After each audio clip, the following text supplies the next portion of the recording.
I want to introduce to you our keynote speaker for the day, Ian Altman. Ian Altman will help us discover how to modernize sales and marketing to align with the latest trends in business. If you Google business trends, his article will be the first result after the paid ads. He's a weekly columnist for the digital editions of Forbes and Inc. magazines. He's a two-time best-selling author. His latest book, Same Side Selling, is one of two books recommended by marketing luminary Seth Godin for consultative selling. Ian grew his former companies from zero to values beyond $1 billion. Please join me in welcoming Ian Altman to the Colorado CEO Forum. Ian. Thanks, Karen. You. All right, well, I promise we're going to have some fun today. You might even learn a few things along the way. And I want to make sure that you realize that I'm not going to be talking about any Jedi mind tricks today. There's going to be no coercion, no persuasion. I believe effective sales is about getting to the truth as quickly as possible. Now, you all have one of these little workbooks in front of you. It has my picture on it. It helps for me to remember who I am. That's why it has my picture on it. And you'll notice it's kind of a fill-in-the-blank model. And so as we go through today, in different parts of the talk, you'll have opportunity to just fill in the blanks. And that way, when you leave today, you will leave with all of the actionable takeaways out of our session. Because I want to make sure you don't just get concepts, but you actually come away with tangible ways to modernize your sales and marketing. Because in many cases, we've been doing things in old, antiquated ways. And then as CEOs, we get frustrated because our people are working hard, they're spending a lot of money, but we're not necessarily seeing the results that we would like to see. I will encourage you to challenge me with questions. I'm going to give you exercise to do with people at your table as well, because the idea is to make sure that you leave with things that can actually move the needle for your business. Now, I will warn you right at the onset that some of the concepts we're going to talk about today are going to make you feel uncomfortable. I want you to feel uncomfortable. I want you to have a slightly different perspective about sales and selling and sales and marketing. I want you to consider that perhaps, no matter how successful you've been, that there might be better ways of doing things than you've been doing them. I'm going to start by kind of thinking about how we perceive the idea of salespeople. See, let's say you're on the receiving end of a visit from a salesperson. They probably had to break through a gauntlet, slay a dragon, swim across a moat just to get to you. But now that salesperson is walking down the hall to meet with you. This is one of these opportunities where you get to be kind of reckless and just shout stuff out. So you're on the receiving end of a visit from a salesperson. What adjectives immediately come to mind when you think salesperson? Sleazy. All right, cool. I appreciate the honesty. All right, what else? Interaction. Aggressive. Waste of time, someone said. What else? Essential, says the one sales guy in the room, right? The one sales guy. Essential, helpful, right? Not always, right? It's often words like this. I don't even know what smarmy means, but it comes up a lot. And so these are the words that we have. Now, this is for a fictitious salesperson we've never met. Do you think it's possible that your clients have the same adjectives in their mind before you've ever said a word to them? And if that happens, the challenge is that our brain shuts down, because when we feel that pushy, hyper-aggressive salesperson, we're not honest with them. By show of hands, how many of you have ever tried to engage non-salespeople to help grow your business? Okay. How's that go? They love it, don't they? You get those non-salespeople, oh yeah, you're going to start contributing to sales. They're like, great, and that's when they start working on their resume. Because they're convinced that being a salesperson is dishonest. They're convinced that, man, you know what? When I think salesperson, I think somebody like that. And I don't even have a jacket like that. So I can't possibly do sales.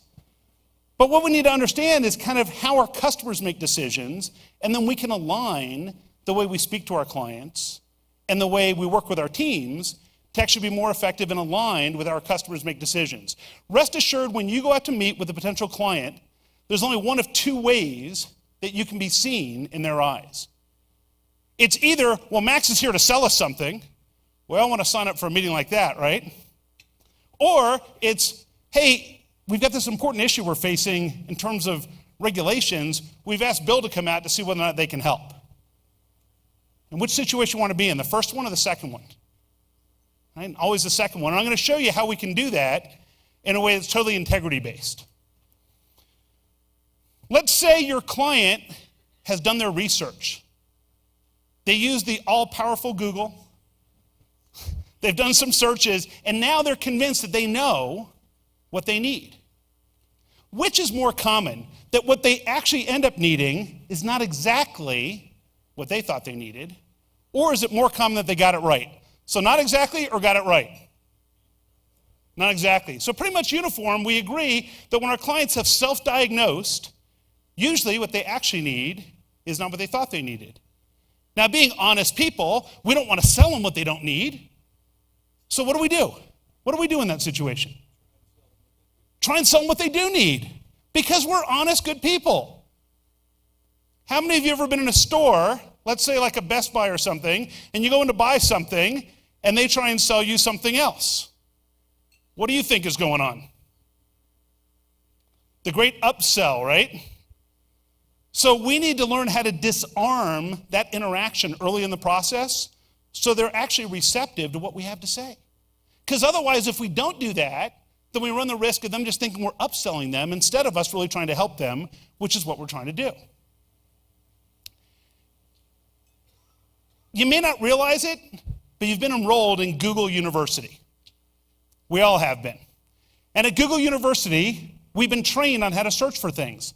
So let's say every time you drove down the road, when you made a right-hand turn, there was a squeaking sound coming out of your car. What would you type into Google to figure out what's going on? What would you type? What do you think? So I hear it, right? Squeaking sound, right turn, right? Something like that. So have you been trained to search based on a description of the problem or based on a description of the solution? It's the problem, right? So on your websites, do you spend more time talking about the problems that you solve, or are you spending more time talking about the solutions that you offer? Now, I've looked at a lot of the websites, the attendees here, and I can tell you that there's a fair amount of time being spent talking about the solutions that you offer, which is great because naturally the people who are going to find it are the people who know what they need and they got it right, even though just a slide ago we know that they usually don't get it right. So it's okay to talk about what it is that you do, but I would encourage you to also talk about what problems you're really good at solving. Now, interestingly enough, on my website, on ianaltman.com, I've got a page titled Problems We Solve. Pretty boring. When you consider that there are TV interviews, videos, hundreds and hundreds of articles, 60 plus different podcast episodes with really smart people on it, yet the single most trafficked page on our site after the home page is titled Problems We Solve. I'm not saying you should have a page like that. I'm just saying it kind of surprised me that that page gets that much traction on our site. So it's important that we think about the process that our clients go through. So if I look at kind of the buyer-seller process, these are the steps that are probably pretty common across businesses. Work with a lot of different businesses in different areas, and these are different steps that people go through. So by show of hands, how many of you say, yeah, this is pretty close to the process that we follow with our clients? Show of hands. Just raise them up there high. Okay, so most of the room. Here's the challenge, though. If you ask your clients, yeah, sure, this all sounds good, but there's a whole bunch of stuff that happens in between when we're not there. So in between when we're not there, we see things like this. So, oh, we have this initial contact, they're still researching alternatives. So every time we have an interaction, your client is doing research on their own. And guess what? When you're customers, so do you. As the customer, you do the same thing. If your client is not getting the answers to these questions from you, from whom are they getting the information? They're getting it from somebody else, very likely your competitor. Now, if every time you have a question, you end up on the same website who's really good at answering that question, what happens over time? How do you start feeling about that organization? your trust tends to go up. Because you say, wow, every time I have a question, these people are spot on, and they're addressing the things that are important to me. And as that evolves, we get there. So my article in Forbes last week was about sales and marketing, and said that if you're treating sales and marketing separately, you're living in the past. Because the way our customers work today is they interact with your salesperson, and then they look on your website to find more information, or they do searches, or they're trying to find additional content to make them feel comfortable and better about their decisions. And if you're not providing that information, they're getting it from someplace. It's just not from you. And let's face it, would you rather they get the information from you or someone else? Now, there's a challenge with this, because I can't just create content that says, oh, we're the greatest, we're the best, trust us, because when we read that as consumers, we think, oh, that's BS. I'm not buying it. So it's got to be balanced, it's got to be honest, and you actually get rewarded. So interestingly enough, one of the most powerful things associated with the problems we solve page is a section that says, here's who's not a fit for us. So for example, I've got an article, piece of content that talks about hiring a speaker for an event. And in the article it says, and here are all the different ways to get a speaker for nothing. Because if you're wired that way, then you don't necessarily need me, you can get somebody else. And it gives people different strategies, and that article gets shared all over the place. There are 3 different personas when it comes to salespeople. So you have the order taker, you have the salesperson, and then we have this person we call the subject matter expert. Now, the order taker is the person who solely focuses on, look, the client calls up, they need 5 of these, 2 of those, how much is it gonna cost, and when can you deliver it? The salesperson is the person who believes their job is, look, I got a quote of $1 million. My job is to sell anybody I can to reach that target of $1 million. And the subject matter expert is the person your client would actually pay to meet with if that's what it took to get a meeting with them. Now, the order taker, I got bad news for the order taker. They're probably going to be replaced by Amazon if they haven't been already. Because if you've used Amazon Prime Now, remember I was doing a keynote in Austin, Texas, and one of the adapters for my computer vanished at the prior meeting. And so I needed this little HDMI adapter, really exciting stuff. And so I asked the concierge, is there a store I can go where I can get this? And they said, oh, just use Prime Now. And I didn't even know what Prime Now was. I've got Amazon Prime, but Prime Now, basically, I found the adapter and said, yes, I want this. And you can list the address. And yes, it'll be there within 2 hours. And the only thing different from buying it on regular Amazon was you pay, there's an area for a tip. And I'm like, dude, if you get here within 2 hours, I'll pay anything you want. Because I really need this thing. And literally, I was sitting at lunch with the organizer, and some guy comes in with a brown bag, which looks like something that might be delivered in Colorado, comes in with a brown bag, and hands it to me, and was like, thank you very much. And so it's magic. It's tough to compete with that. So now we have the salesperson, and we have the subject matter expert. Doesn't matter which ones you think you have. What I want you to ask yourself is this: when you are the client, which one do you want? And it's always going to be the subject matter expert. And so one of the trends that I write about is this notion that over time, and we're already starting to see this year, the most successful companies are actually engaging their non-salespeople and teaching them how to follow a simple process to go through, in essence, a sales process. But it's not really a sales process, as you're going to discover today. It's really about uncovering the fit between what our clients need and what we offer. And if we do that successfully, then we build trust, and people actually want to work with us, which is a magical thing. So to that end, it's helpful to understand how our clients make decisions. And this is one of these moments where you're going to interact with people at your table, because I'm going to run you through the same exercise I have done with 10,000 CEOs and executives around the world. And if I just gave you what the research shows, it wouldn't be nearly as cool as if you go through the exercise on your own. So the exercise is this. I call it the Gezeitenblad exercise. As you probably imagine, I picked this because I wanted something that was easy to spell, pronounce, and remember. And that's how I came up with Gezeitenblad. So the idea is this: someone on your team comes to you and says, man, we got to get this Gezeitenblatt. It costs $20,000, requires no resources at all whatsoever on our part. They give us it's going to take them 45 days to implement it. They give us a 10-year guarantee. If we need this again within 10 years, they'll do it for free. What are the 5 questions you would have to have answered to be comfortable making an informed decision to either approve or deny that request? So what I'm going to do is, for each table, I'll ask you to have this conversation. Pick a scribe at your table. So one person volunteers the scribe. And what I'll ask you to do is just come up with, as a group, what are those 5 questions? I'll give you 4 minutes to do the exercise. At the end of 4 minutes, if I can just have your attention back up here, and then I'll give you the next set of instructions to this. So it'll be 4 minutes. I'm confident it'll be exactly 4 minutes because I'll give you this timer.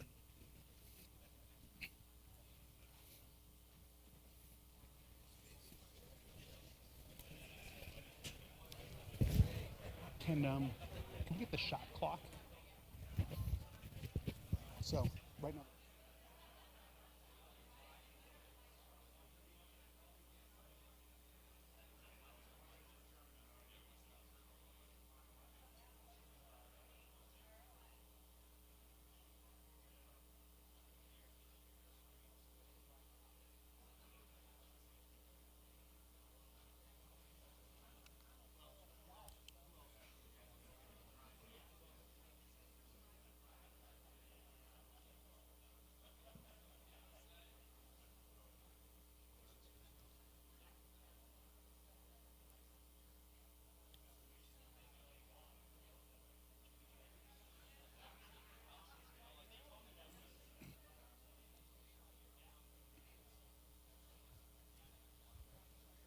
If you already read Same-Side Selling, no cheating.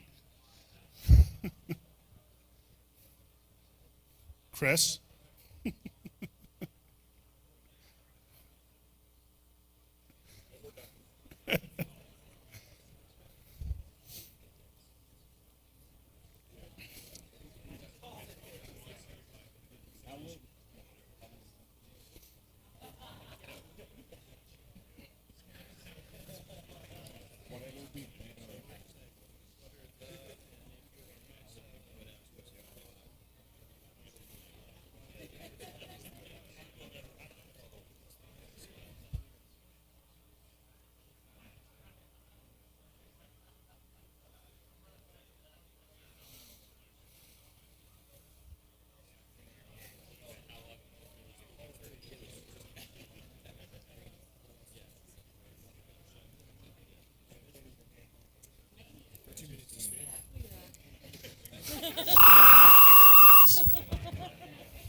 Got a little over a minute to go.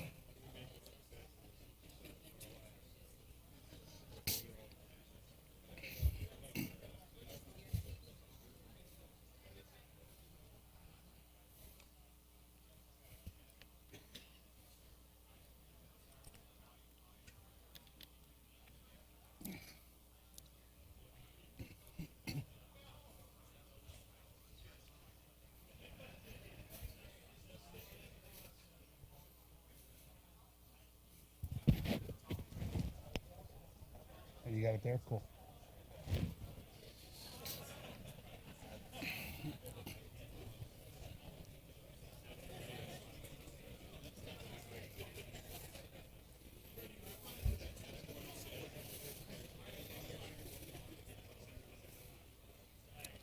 All right, for you basketball fans, 24-second clock.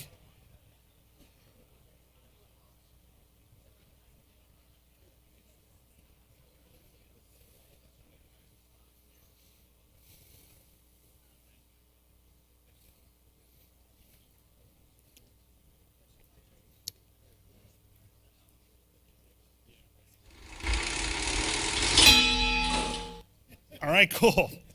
So now this is like one of those reality TV shows, where there's a little bit of a twist to it. So I would apologize, but candidly, it makes it part of the fun, so I'm not really sorry. But what we're going to do is now I'm going to give you about a minute and a half to reduce that list of 5 down to, if I go backwards, it doesn't work as well. So to get down to 3. Don't cheat. All right. Oh, all right. So we're going to get down to your top 3. If you read really quickly, well, then you're going to look brilliant. But get it down to your top 3 and keep track of which ones you eliminate, because it's pretty insightful to get there. Okay? So I'll give you a minute and a half to get it down to your top 3. Which I did it again. It's remedial remote working. There we go. It's just user error. It's not them, it's me.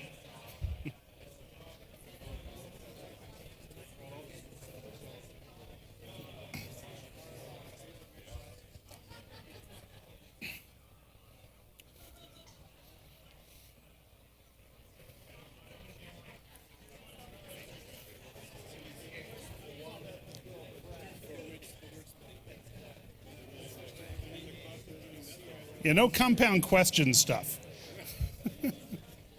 Cheaters.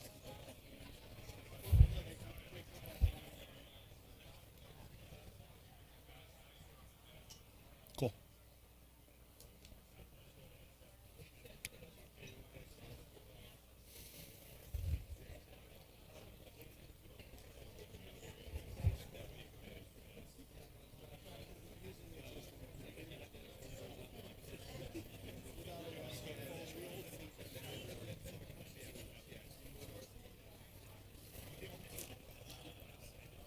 All right, you got about 20 seconds. Get down to your top 3.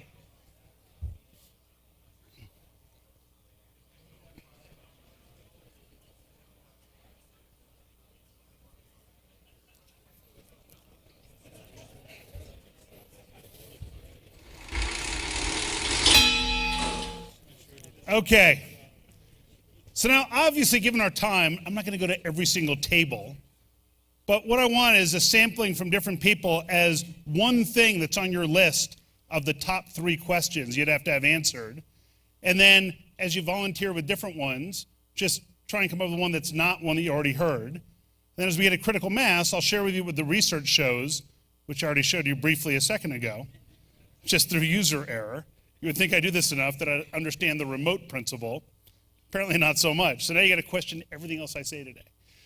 So who's got one they can share? One of the top 3 things that you'd have to have answered. One of the questions that you'd ask to make an informed decision. What problem does it solve? Okay, cool. Like that one. Yes. The payback or ROI, right? What else is out there? What's the cost of doing nothing? I like that one. There was a funny one in the back. What was it? You have the top 3, so you're high-fiving. I get it. You want a moment? We good? All right, so what are some of the other ones? So you said, what problems to solve? What's the ROI? What are the alternatives? Credibility of the company. What is it and why do we need it? So you say, what is it? When you say, what is it, do you mean, why do we need it? Or? Okay, fair enough. So you want to know what is it and why do we need it? So the cool part is, in a group of CEOs, the answers are pretty consistent. The scary part is, when I get a bunch of salespeople in a room and you ask them, they come up with totally different questions.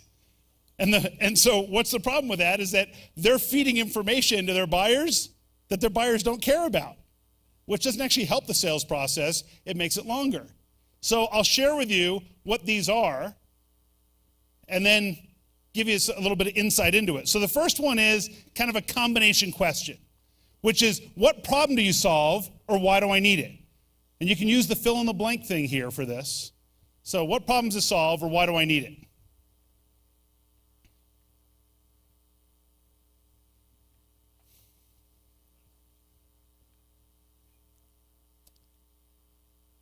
The second one is the ROI question. Basically, what's the likely results or outcome associated with making this purchase? And the third one, which ironically is kind of a distant third, is what are the alternatives? Now you might think, how could that be a distant third? And here's what people tell me. Look, if I've got a vendor who I'm in complete sync with them about what problem they solve for me and why I need their help, if this is the vendor I also feel has the highest likelihood of delivering the results that we need, then that's my vendor. So if we answer the first two questions really well, the third one becomes implied. If the way your team is selling today is not aligned with these questions, what are you doing to the sales process? Making it longer or shorter? Making it longer. And you don't even realize it. Here's the other scary part. So you might say, well, ROI, results and benefits, yeah, I mean, we talk about that all the time. Here's what else I've discovered in my research. Your customer doesn't care about that if they first don't understand the problem that you solve for them. If they don't understand the problem that they might be experiencing, they don't care how great the results or outcome would be. Because that'd be like saying, oh, listen, we're awesome. We're the best people at treating tennis elbow. Come by next Tuesday at 10. You'll love it. If you don't have tennis elbow, you don't care that we're great surgeons at tennis elbow. It doesn't matter. So we need to make sure that we first describe the problems that we're good at solving rather than talk more about what it is that we do or the features and benefits. And ironically, if you start describing your business in the problems you solve, you quickly attract the right customers to your business. So the way we do this, through an exercise, a buddy of mine, Bob London, coined this term, the elevator rant. Now, we all know what an elevator pitch is. In fact, our sponsors gave their elevator pitch when they came up to some degree. You're, in essence, giving your elevator pitch to other people, and they ask what it is that you do. And usually it's about a 15 to 20 second spiel on what it is that you do and maybe how you help other people. The elevator rant is the upside down version of the elevator pitch. Here's the scenario. You're on the elevator. As the doors are about to close, someone sticks their arm in and the doors spring open. Two people representing your ideal client get on the elevator. They spend the rest of the ride up to the 20th floor complaining to one another about something that when you hear it, you think, man, nobody on the planet is better at solving that problem than we are. In fact, they're lucky to be on the elevator with us. What would it sound like in their words that they would be complaining about, that when you hear it, you know unequivocally you can help them? Now, by the way, if they just say, oh, I'm not getting good service right now, that might mean that they're not happy with their cell phone coverage in the elevator. It might mean they didn't get good service at lunch. It's too vague. I promise you at no point is someone saying to themselves, like in Max's case I talked to before, Max, no one's saying, man, if only I could find an IT managed services provider. I mean, I Googled it, nothing came up. They're not saying that. It'd be nice, but they're not saying that. What I want you to do is spend a minute or two writing down what you think it would sound like in your client's own words they would be complaining about, and here's the key to this. We need to kind of score the relative priority or importance of these rants. And the reason why is this. By a show of hands, how many of you would absolutely positively spend serious money in your business to solve a problem that 0 to 10 rose to a level of only a 5? Show of hands. 6, 7, 8. You get to 8, most of the hands go up, right? The rant has to be an 8, 9, or a 10. Otherwise, you're in the unfortunate position where you were more passionate about solving this problem than your client. And if that happens, then when you meet with them, bring your wallet, because you're going to have to pay for it, because they won't. They might be complaining about an existing vendor. They might be complaining about a problem. They don't even know a solution exists. But take a minute or two to write down what it would sound like in your client's words, and then we're going to share a few of them, and I'm going to show you how we turn those into a compelling elevator pitch to attract your ideal customers. So take a minute or so to write some of these down, and then we'll share some of them.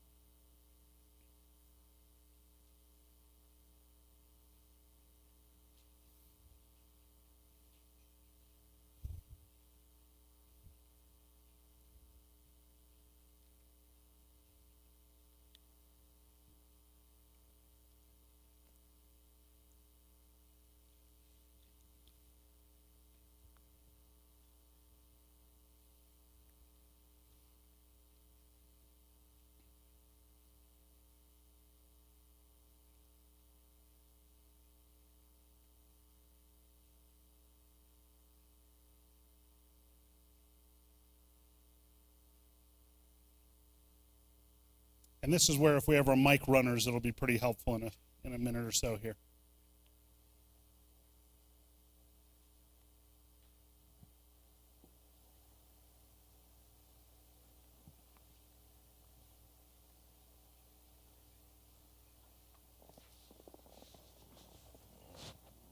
By the way, if you're struggling with this exercise, like, man, I don't know how they would describe it, you're at a huge disadvantage to your competitors.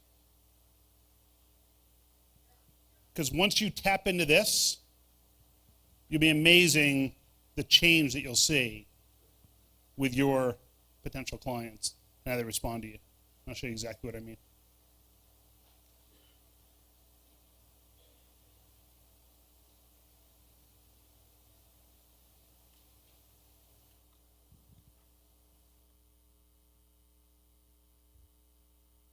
Yeah, I know some of you were coming here today thinking you just have breakfast, sit back, relax, wouldn't have to do any work. Yeah, my bad. But I promise this will help your business.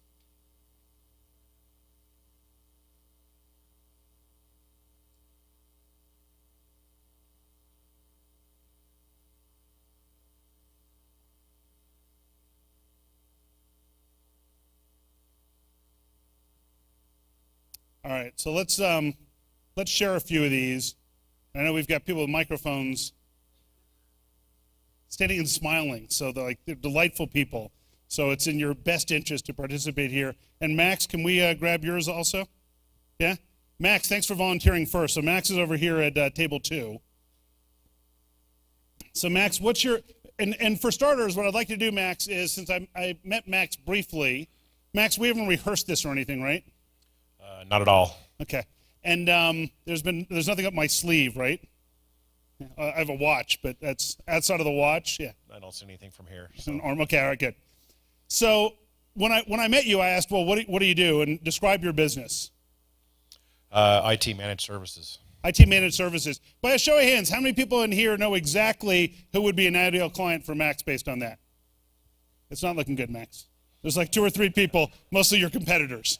Yeah. Okay, so they get it. That's good. So now, what does your rant sound like? Well, we provide services to the mining industry, which technology is usually a burden to them. Okay. So what we like to hear is, hey, our current provider or my current people don't even understand what our business is. So our current IT provider doesn't understand our business. So why is that a problem? It's a distraction. It's a distraction to our business, Okay. not an So what happens asset. what happens if they don't solve it though? No big deal, right? Well, a lot of problems can come out of that. It becomes a burden or an additional expense or causes inefficiency. So let me just take a guess at some of the things that might happen. You tell me if they might be accurate. So could it be that someone who's running a mining operation says, man, I'm sick and tired of my staff working hard, having terrible morale because they say they're constantly having IT issues and they can't get access to either the drawings they need or communicate with other people because just the systems aren't reliable. Is that? Yeah, speed and reliability. So that might happen? Absolutely. Or I'm sick of missing a deadline because our systems were down and we couldn't access what we needed to complete the project. Does that ever happen? Yeah, we heard that one too. Yeah? Okay. So, by the way, we're going to build on these. So I'm going to take 3 of them. You've got, was it Samantha? Yeah. Yeah? Okay. So Samantha behind you. We talked to also, I'm trying to get very different businesses. And then I got Bill, I think, over on this side of the room. We can even take one more. But so Samantha, so someone says, what do you do? What do you tell them today? So I do retirement and executive benefit planning. Okay. Retirement executive benefit planning. Mm-hmm. Okay. And so what's the rant for your ideal customer? Probably the rant was, so I watched 60 Seconds last night and think we're being overcharged for our retirement plan. But then when I called our advisor to ask about it, I didn't get a call back. Okay, so I watched 60 Minutes, and I heard about this stuff that I'm probably being overcharged. So what's the real issue that someone has with their retirement plan? Is it possible that there might be a CEO who, if their participants don't participate, then it adversely impacts how much they can contribute? Yes. Yeah? Do they ever wonder, man, do I have the right plan or the right mix? Yes. Right? So it might be things like that. Yeah. So if we tap into those, it might be some of the people in this room, like if I said, oh, you want to meet with somebody who's a retirement and benefit specialist? Is that accurate? Yeah. Right, retirement tax and benefit specialist. How many of you say, oh, absolutely, sign me up right now? Okay, not yet. If I said to you, look, it might be the case that if you can get your employees to participate more, you can put more away for retirement, and there's someone who's got a way to solve that, how many of you might be inclined to learn more about that? Yeah, so substantially more. Then we're going to talk about how we turn that into a pitch. So that gives us an idea there. Who else has got one? And then we'll go to Bill over here in a minute, because Bill's is esoteric, and I'm sure Bill feels that his company is different. So we'll get there. Who else has got one? We can go to Bill. Bill? Yeah, it was Bill right here. This Bill. Bill, it says William on his name tag, but he goes by Bill. We go way back, like at least 12 minutes. Yeah. So Bill, describe, someone says, what do you do? What do you do? And you said to me, I said we provide environmental services to industry. environmental service to industry. Okay? Which, by the way, if you're in construction right now, you probably have an idea what that might mean. If you're in manufacturing, maybe you do, maybe you don't. So what's the rant your ideal customer would have? I'm not going to read it, but I'm going to look at it. Fair enough. So I can't find a business who doesn't eventually try to shift their lack of quality of their work product, written work product, to me to fix. Okay? And also that will not look out into the future, won't or can't look out into the future and help me anticipate problems so that I can avoid them. Okay. So what you're talking about is an environmental consulting company who is basically shifting responsibility from themselves back to us as the customer. Yes. And they're giving us information about today, not about what could be coming down the pike, so then we get surprises. Yes. Yeah? Yes. Something along those lines. So it might be something along the lines, their elevator rant might be, man, I'm sick and tired of, we hired these people supposed to guide us through these environmental hurdles. I feel like they keep shifting work back to us and things aren't getting completed, and the information they're giving us seems to be relevant for today, but I know regs are coming in 6 months, they're gonna make this not work again. Is that? Yes, or they are not anticipating that we're going to be operating at some point and that the things that they are building into permits or permit applications that would become permits and we're going to have to live with, those compliance responsibilities are going to cost us money. They're not helping us avoid those problems by thinking more critically. Great. So I'm sick of people who are designing for the current testing phase, not for operational. So once I go operational, all of a sudden my costs jump dramatically because they didn't anticipate those things. Yes. Pretty close? Please. Okay, cool. So thank you very much. So give all those people a round of applause because it's not easy. It's not easy to do this in a room full of other people and kind of like, open the kimono and say, here's what it is, but I promise you it'll be worthwhile because I'll give you some messaging that'll help. So to give you an example, there's a company called Network Alliance in the Washington, D.C. area, and they also, Max, sell managed services. And their comment was, I go to a networking event, and someone says, what do you do? And I say, we're in IT managed services. And what they found is that before they completed the word services, the other person had already walked away. And they felt that was kind of bad because he said, man, we have all these business cards, but nobody wants them. I go to these networking events, it doesn't work. And I said, well, so explain to me, Don. Don's the CEO's name. I said, Don, what's the real rant for your client? And we worked with them for a day on coming up with their messaging. And what they concluded was that really our ideal client is complaining because they feel like their IT vendor might be ripping them off. They don't know if they're getting honest information or not getting honest information, but bottom line is they feel, as the leader in an organization, that they're just weighed down by all this information dealing with their IT instead of focusing on the real business at hand. So their messaging became this, and here's what's actually on their homepage, which I think is kind of funny. So they did this with cartoons, but it's tired of feeling mugged or beat up by your IT guy? Right? Weighed down by the pressure of managing your IT solution? Now, if you're someone who's going through this experience, is this message going to resonate with you?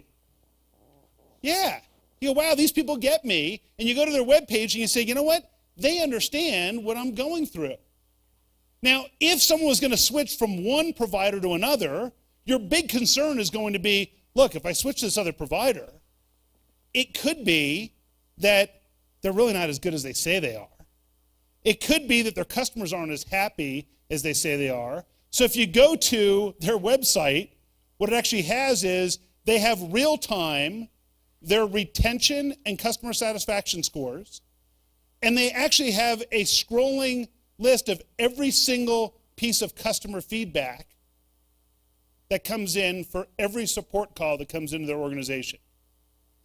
And they have advanced analytics so they can see what most people do is they go there and they scroll and scroll and scroll and scroll until they see a negative comment. They're like, aha, now it's legit. Because there'll be page after page of positive feedback and they figure it's all canned till you get someone that says, well, I mean, it took them 12 minutes to get back to me. And so I was really upset. And they have that one flagged as red. And it's like, okay, there's the negative. So how'd you feel? What was negative? And people were like, yeah, but all the other ones are so positive, it works well. And what they said is, after doing this, they would go to a networking event and then show up with like 5 or 6 business cards, and their people came back and said, yeah, I went to this event, and we started using this messaging, and my problem is that I ran out of cards. Because people said, hey, can you give me your card? I'd like to learn more about what it is that you do.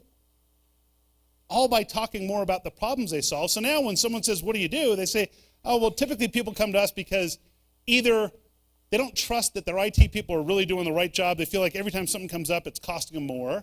Or they're just weighed down, so their business isn't allowed to focus on strategic stuff. Instead, they feel like this IT stuff just distracts them, and we make that go away. And someone who's having that problem wants to learn more, and someone who isn't probably isn't a good fit for them right now. So how do we take that elevator rant and turn it into something that can be useful? Well, in same-side selling, we refer to this as the same-side pitch, and it follows 3 steps: entice, disarm, and discover. First, we entice by sharing problems that we solve with dramatic or extraordinary results. We then disarm the notion that we're just there to sell something by acknowledging that not everyone's a fit for us. Then we trigger a discovery phase to learn more about their situation to see if we can help. The formula for this is as follows. Our clients come to us when, fill in your elevator rant here. For the right organizations, they tell us we can deliver amazing results to solve that, but sadly, not everybody we meet is a right fit for how we approach that. So I don't yet know if we can solve that for you. That's our disarm. But if solving that is important to you, I'm happy to learn more to see whether or not we can help. So going around the room with these examples, in Max's case would be, our clients come to us, typically mining companies, who tell us that they've got morale issues, they're missing deadlines, and often their team is complaining that it's IT failures, people not being responsive, they can't get to the systems in time, which pushes back their projects, increases their costs, and actually can lead to a high turnover in staff. For the right organizations, they tell us that we quickly resolve that issue, all those problems just become a thing of the past, and they can focus on really doing the things that make them most profitable. But the way we approach that isn't the right fit for every organization. So I don't yet know if we can help you, but if solving that's important, I'm happy to learn more to see if we can help. In Samantha's case, it would be CEOs and senior executives often come to us because they realize that they keep getting dinged because they can't contribute as much as they would like into their 401ks, because their employees aren't contributing as much.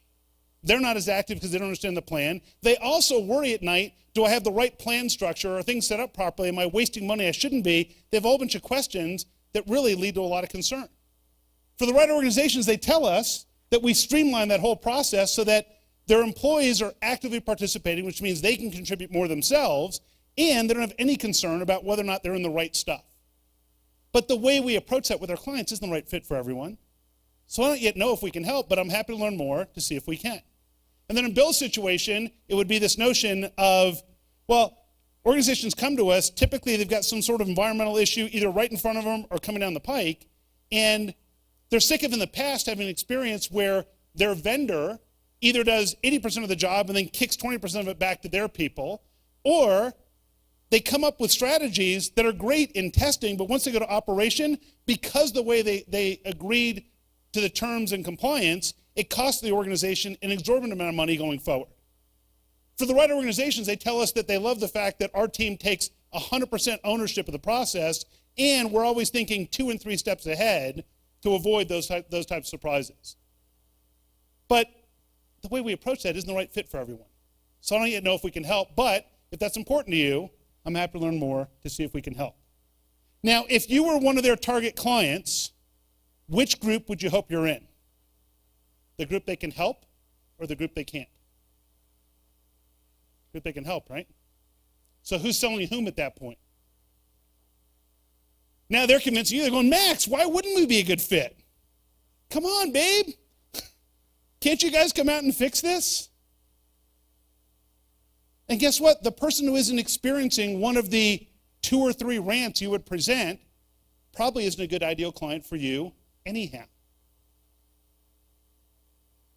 Because we write about in same-side selling, and by the way, there are copies of same-side selling that I'll sign during the break, and there's some you can pick up in the back if you don't want them signed. The idea is that effective sales is about finding the fit between what's going on with your client and what it is that you do well. And so if they don't have a condition you're good at treating, they just don't need what you have right now. And if you make them aware of conditions and they still don't care, they're probably not a good client either. Because I guarantee you, there are organizations that Samantha can help when it comes to their retirement plans who says, no, we're good. No, we're good. And she probably shakes her head and says, oh, these people are overpaying. They've got a whole bunch of liability ahead of them, but they don't even know it.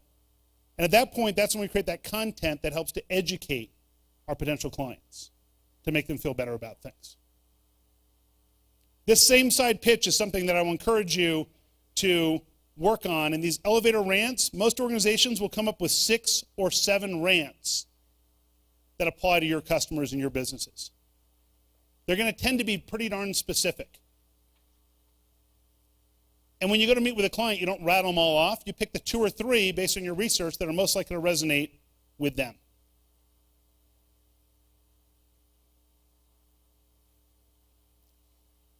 And by the way, we'll have an extended Q&A at the end.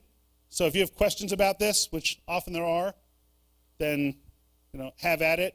I will also tell you that the same side pitch, if you just do a Google search for Entice, Disarm, and Discover, you'll find numerous articles and podcasts and things I've been on that talk about this. So we know that if we have a client we like, and it's someone we'd like to have as a client for a long time, we might boldly say, you know what? We want to express our gratitude to these people. We want to send a gift. Maybe I want to use a gift to get in to meet with somebody. Maybe I want to use a gift to actually show appreciation for them. So we have this client who, man, these people are just great. We love these people. They're absolutely amazing. We appreciate them more than anything in the world. Now, I want some of you to throw out a number for me. How much would you spend with a client if you're just going out to dinner or maybe taking them to a game or something like that? How much would you spend without even thinking about it? Like, man, if it hit this level, I wouldn't even think twice about it. What's the number that you might comfortably spend without even thinking about it? What do you think? $250, right? So $250, I mean, if you went out to dinner with somebody who's $250, it wouldn't even raise an eyebrow, right? Piece of cake, right? Not a big deal. Some people might spend more, some people less, but what typically happens is we say, wow, you know what? We really love these people. They're great. I totally value our friendship. I value you as a customer, and so I want to give you something like this. I want to give you something like this. Or maybe I want to give you something else with our logo on it. Maybe it's something like this, or God forbid, this. Right? So that one there, my favorite, because if you're given that, it's basically saying, look, go to the competitor. This is not something you should ever give as a gift, but it's something that's advertised on promotional product pages. And of course, when you send gifts to clients, how many of you tend to send gifts around the holidays? Show of hands. Okay, hold your hands up high. Everyone look around the room. What do you think the chance is that you're standing out by sending a gift around the holidays? You're not. So the guys who sponsor the book today is a company called The Ruling Group. And I tell this story, whether they're sponsoring the book or not, because it's just they're great people, and when I explain the story, then you'll understand why. So they run programs around what's called executive appreciation. And the way I first discovered this is as a speaker, oftentimes I'll get different gifts, and most of the stuff I generously give to the concierge at the hotel, if you get my meaning. So you get something, you're like, oh, great. Then you go to the concierge and say, I want you to have this. And so John Brulin, who's the CEO of Ruling Group, John says, look, if you're giving a gift and it has your name on it, it's not a gift, it's marketing. And so over the years, there are 3 gifts that I received that I said, man, these really make a huge impact for me. And it really makes a big difference and stands out. And guess what? It didn't have the giver's name on it, but I remember these, and more importantly, so does my wife. So how do they do that? Well, in Giftology, he gives a whole formula for it, and we've got like 50 copies of that as well for people interested in it. But for starters, he says, don't give a gift around the holidays, because that's what everybody does. I know you think that basket of food is really going to make a big impact, but it doesn't, because think about where it goes in your office. It goes in a collection in the kitchen with all this other stuff, and no one knows who it came from. If you want to make a big impact, what John's team says is, look, you want to make sure you include their significant other. Because if you include their significant other with it, now it has a huge impact. So here are some of the gifts that I received. And the way I found the guys at Ruling Group was I'd received a bunch of different gifts. These 3 really stood out. So I called the first person and said, man, where did you get this? They're like, I have no idea. We just use these guys at Ruling Group. It's okay. The second one, same conversation. The third one, same thing. So I'll show you pictures of what these things were that were pretty cool. So the first one is this thing called a Winnebago. And it's shaped like a bottle of wine. And when this thing came, beautifully packaged, 1 black, 1 white. And you'll notice, if you can see in the picture, there are different initials on the cap of each one.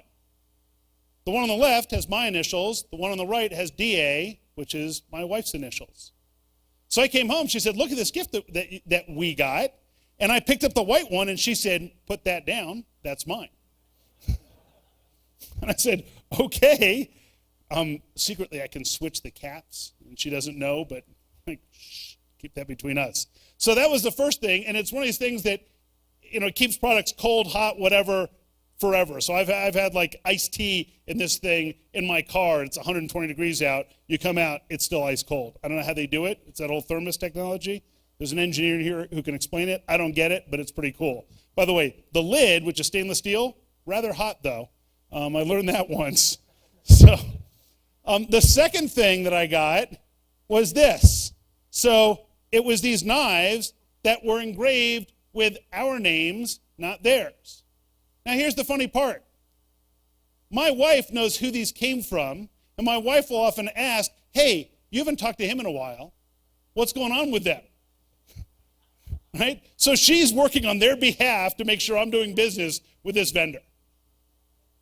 And the cool part is that these guys at Ruling Group, because now I've gotten to know John, they not only keep a database of what you've given, but they keep a database of all the recipients. So I'll say to somebody, I'll say to John, look, I want to send this gift to Karen, and if Karen had received, a paring knife, and I want to send a paring knife, John's team would say, she's already got a paring knife. Because anybody that sends to that address, that person, they keep track of that, which I think is pretty cool. And then the last one, which really made a huge impression because I'm a wine guy, is this wine opener. And it's made by this company in Australia. They hand forged this thing. And so the person who was sending the gift called my wife and said, do you have something with a signature on it? My wife at first a little skeptical, like, is this like a bank fraud thing? Like, this doesn't sound like a good idea. And she was coerced into sending this. And then we get this wine knife that actually has my autograph etched into the back of it. Now, as a wine guy, we've got many, many wine openers. This is the only one we use. And it doesn't have the giver's name on it, and every time I use it, I think of them. And every time we use it, my wife will say, hey, have you talked to Debbie in a while? I'm like, son of a gun. Right? Every time this stuff comes up, she asked about the person who gave it, even though it doesn't have their information on it. So it's one of those things where those sorts of surprises that you can do periodically, and you'll spend way less than you would have spent on a dinner or taking them to a sporting event that they will forget about next week. But we don't think that way. We send that other stuff that the concierge now has to give away to somebody else. And that's the dilemma that they face. So I want to talk a little bit about this notion of how we carve out a niche in our space. So this is my son Isaac, and he's an avid soccer player. In this picture, he's about 12 years old, and we discovered that Isaac has celiac disease, which means he can't eat anything with gluten in it, which at the time when he was 12 years old, the research that we did said that about 107% of the average 12-year-old's diet consists of gluten. It may be slightly less, but not much less. And so our kids convinced us that we were terrible parents. They said, oh, you know what? We've been to Disney World, but we've never been to Disneyland. So Mom and Dad, can we go to Disneyland? And not wanting to be a miserable parent, I said, okay. So we head off to Southern California to take him to Disneyland about 2 weeks after he gets diagnosed. We get to Disney before the park opens, which is genius marketing for Disney, because you pay extra to get there before it opens, but if it wasn't open, you couldn't get in. But we're convinced that now we got a special thing because we're there early. Now we're just stupid enough to pay extra to get there 10 minutes before everyone else, which doesn't really have any impact at all. Which should once again get you to question everything I'm saying today. So anyhow, so we get there before the park is open, and now it's late morning. So what's going on with your kids? If you've been at the park since before it opened, it's now late morning, maybe 10:45, 11 o'clock. They're hungry and cranky, especially cranky, but definitely hungry. We think there's a cause and effect, we're not sure. So we're walking along and, man, we smell this amazing smell. And it's those churros, those little Mexican donuts with the cinnamon sugar on it. Smells amazing, right? People are nodding their head. But of course, he can't eat that because he's got celiac disease. It's got gluten in it. And then we're walking down Main Street, USA, and there's all these amazing little bake shops and things like that. The smell is coming out of it. There must be a fan in the back just blowing this stuff out of the street. And of course, he can't eat any of that either. He can't even really go into the ice cream shop because of cross-contamination with the cones and all that. And now we're thinking, you know what? The kid's onto something. Maybe we are terrible parents. And we turn the corner, and here's this popcorn stand. And the popcorn stand has this big sign above it. You can't see this picture that says gluten-free. We're like, oh, great. He says, Dad, they got gluten-free popcorn. Can we get a large? I said, dude, if they'll fill a trash liner with popcorn, I'll buy the popcorn. I mean, truth be told, I'm thinking to myself, I bet you I could pay this guy to follow us around the park with this popcorn because now I got something that he can eat. What does the popcorn vendor have to do to make the popcorn gluten-free? Nothing. Popcorn's always been gluten-free. In fact, unless they add a contaminant to it, it's going to be gluten-free. Well, they're not the only people who figure this out. So General Mills makes Chex cereal. And Chex cereal was really not doing well.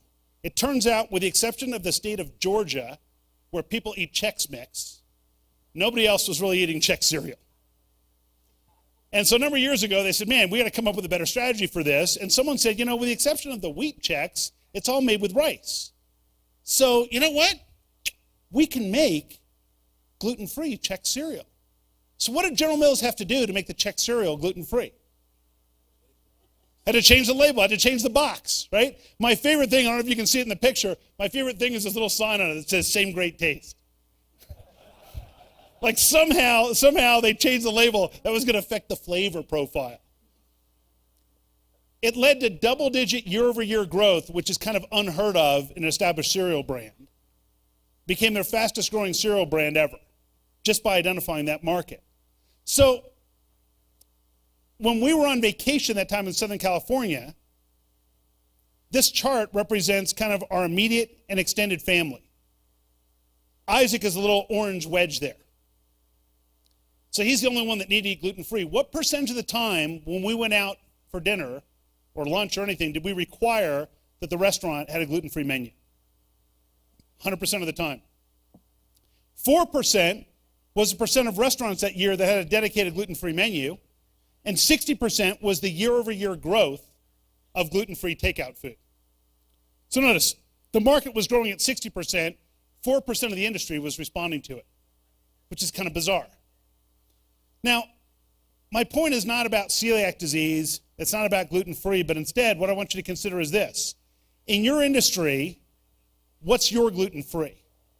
What is it that you don't necessarily tell people about that if you did, might pique their interest and might carve out a new niche? So to give you an example, in my prior business, we had electronic forms automation software. We were so specialized, there were probably only 150 other vendors that did exactly what we did. That's how specialized we were at the time. And it turns out that our biggest clients were largely pharmaceutical companies, insurance and financial services, manufacturing companies who were using our product for regulatory compliance. I thought, man, how are they doing that? Because we don't have all the certifications.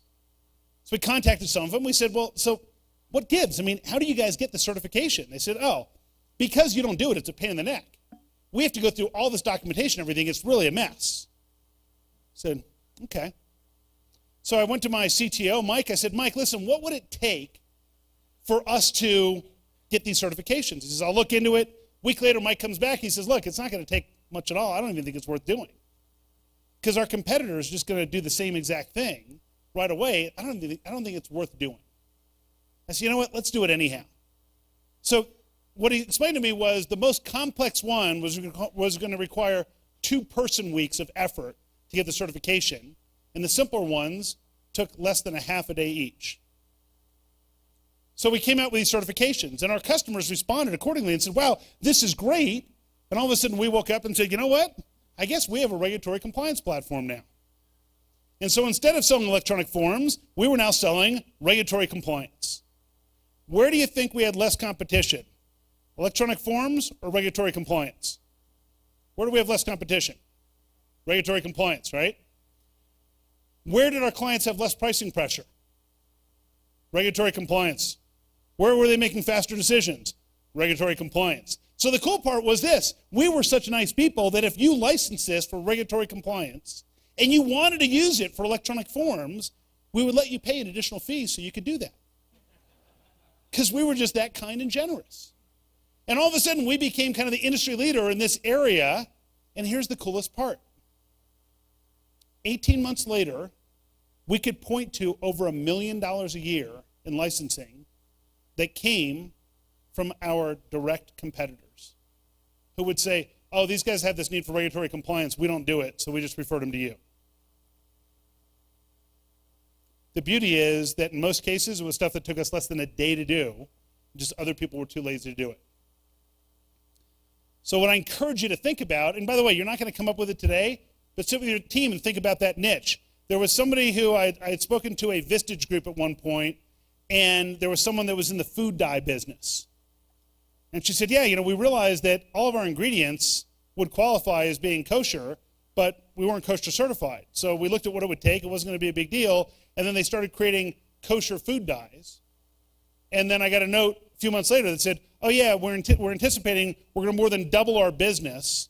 And we're starting to get referrals from our competitors who say, oh yeah, here's this kosher food manufacturer. We can't do it, so here. All because they kind of took a look and said, here's a niche in part of the market that we're not serving, that maybe you could. And the idea is to get us to that point in terms of finding your gluten-free. So I want to recap this section, and then we'll take a break, and we'll have time for you to get books signed, pick up books, and refill and network and all that. But I'm going to show you slides that you already saw before. Don't be alarmed. It just sometimes helps when you see the visual to kind of recall what you saw before. So to make sure that we understand that our clients, when they think they know what they need, usually what they actually need is not exactly what they thought they needed. We've all been trained by Google University to search based on a description of the problem rather than the solution. So we need to make sure that on your websites, you have a section for problems we solve so you can cater to those people who are going to be curious about that. When we think about this buyer and seller process, remember that every step that we see, there's stuff that goes on behind the scenes for our customer where they're asking questions, trying to learn more, and if we're not the ones providing that information, they're going to get it from your competitors. So make sure that you have an aggressive content strategy to marry your content with your sales process. Imagine if when someone followed up, they said, oh, you also mentioned you had this question. here's an article we wrote specifically about that might be helpful. Probably a better follow-up than what people are doing today, which is, hey, I haven't heard from you in a while. Remember, we have these three different personas: the order taker, the salesperson, and the subject matter expert. The order taker is going to be obsolete, and between the other two, know that as a customer, you want the subject matter expert, not the salesperson. So we need to craft our skills around that. These are the questions that executives tend to ask when they're approving a decision. So make sure that you're aligning your sales process with these questions. Specifically, this is what your customers need to make an informed decision, and if you're not providing this, you're actually extending the sales cycle rather than making it shorter. The way we get to those problems we solve is through the elevator rant exercise. Remember, it's got to be an 8, 9, or 10, and if it's not, then you're at a loss because you're going to have to pay for it because they won't. We then feed that into the same side pitch of entice, disarm, and discover. And notice that when we do this, we don't show up as someone who's there to sell. We're there as someone to solve. And then lastly, think about this idea of gratitude and giving gifts, not in the sense of sending something with your logo on it, but instead something they will remember for a long time. And then remember to focus on that aspect of your gluten-free. So we will circle back here at, what time is it again, Karen? At, I think it's 10:30, we start again. Okay? So now you have time to network. Good? Yeah? All right.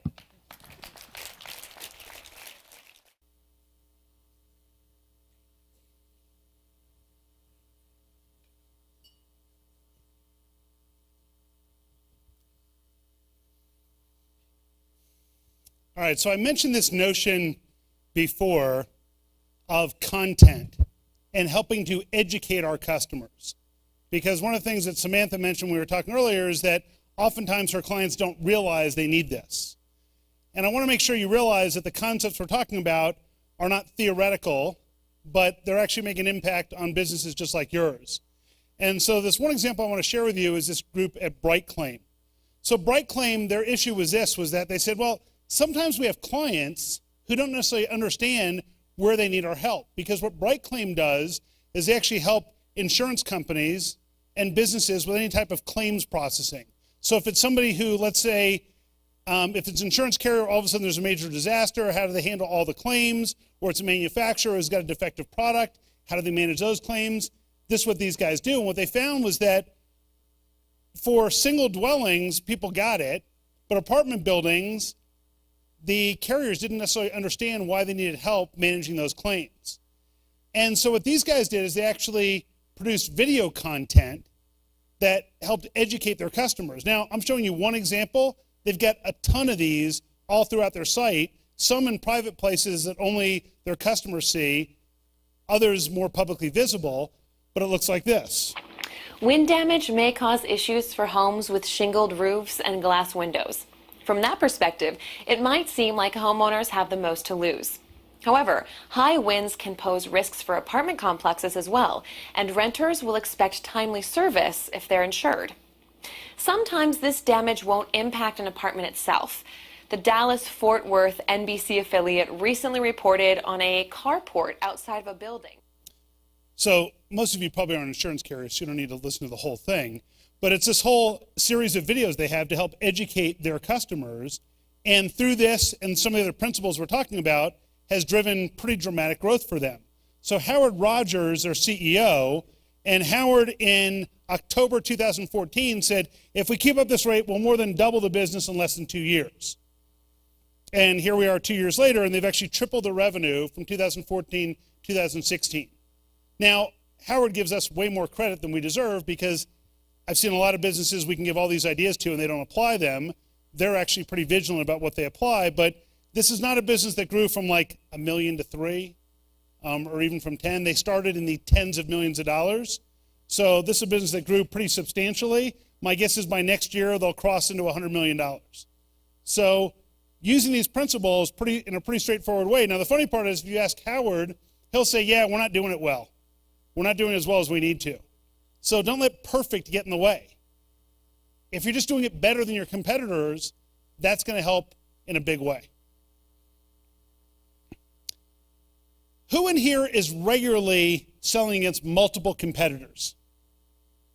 Multiple competitors. And who's got a really good handle on what your customers like and maybe don't like about one of your competitors?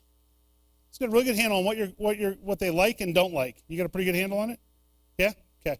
So since you boldly volunteered, which you didn't even know that you did, I will bring you a microphone so that, no, here's the fun part. Here's the fun part. You get to play the customer. Okay. That's the easy part, right? Right, Melissa, you get to play the customer. So it's all good. There's no pressure at all because you're just the customer.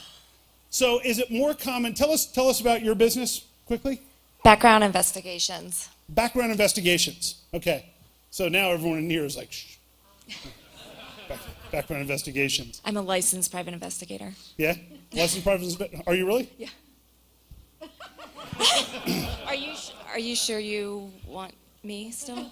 Oh yeah. Oh yeah. This will be magic. So Melissa, are you more likely to be selling into a situation where they already have an existing vendor or where it's pure and open competition? Already have an existing. Already have an existing vendor. So if I were to ask her questions about the competition, does that typically feel confrontational, or is it nice and friendly when you ask your customer about the competition? Often confrontational, right? Makes you feel a little bit awkward. And it's important that we not do that. So I'm going to ask you some questions, like I would ask if you were a potential client. And then, by the way, you get to make stuff up because nobody knows if you're telling the truth or not. That's the beauty of it. And then everyone else just kind of gauge, is it confrontational, or would she feel more comfortable and trusting working with us after these questions? So it'd be something like this. Melissa, I know you're working with someone else right now. We always like to get the sense of what we're maybe not doing that we should be doing, and that other people are doing really well. Could you tell us some of the things you like about your current vendor? Remember, you're the customer. Continuous monitoring. Okay, so they provide continuous monitoring. What else do you like about them? Turnaround times. Their turnaround times, they have good turnaround times. Continuous monitoring, turnaround times. What else really stands out? Customer service. Customer service. They do a fine job, customer service. Okay, those are good things for us to focus on. Okay, I mean, if you could change one or two things about them, what would those be? Their fees. Their fees? Okay. What do you mean? Are you not getting the value for what you're paying? I think they're a little high. Think they're a little high? Okay. What else? I mean, because obviously everyone would like to pay less. I don't have access to investigators directly. You don't have access to investigators directly, and why does that impact your business? I need to know those answers quickly, and we have to close on deals, and sometimes it could take 2 to 3 days. Oh, so you take 2 to 3 days, so it might be they're doing an investigation on a candidate, might be some other opportunity, and by the time you get the information back, it's too late for you to act on it. Right. Or you give them the green light that says this person's okay, by the time you get the information, they've already taken a job somewhere else.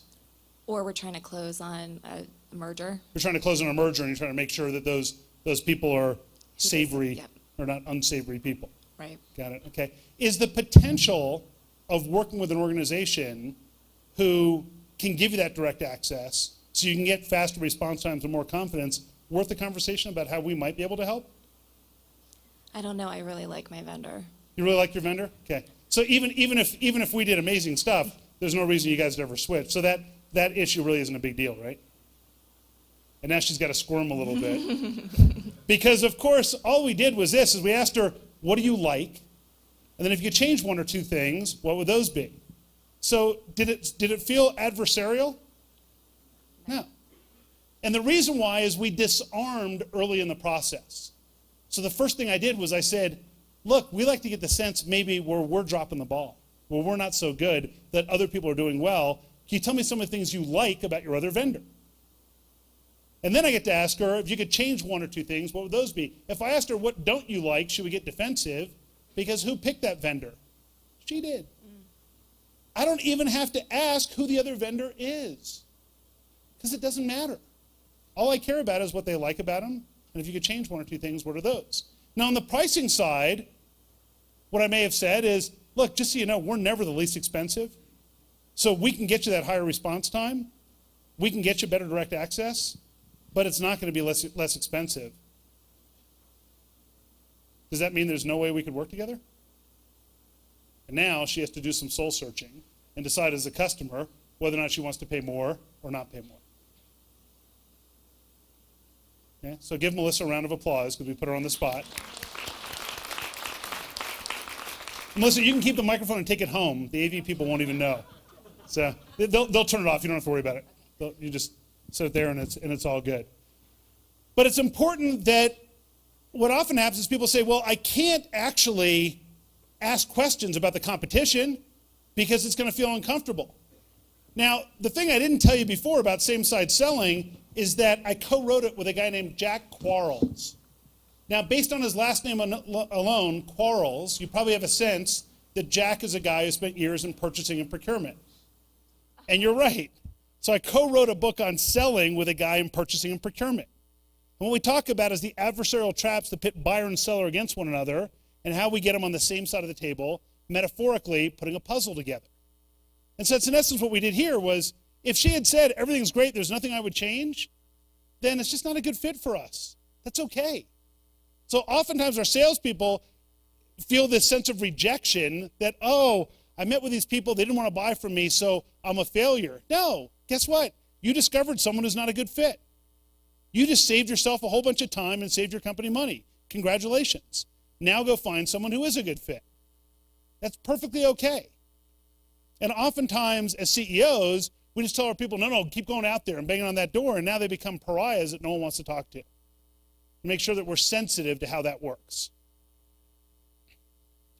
So this idea of the competition and the questions we ask the competition give us an ability to really have an open dialogue about what the truth is with that potential client.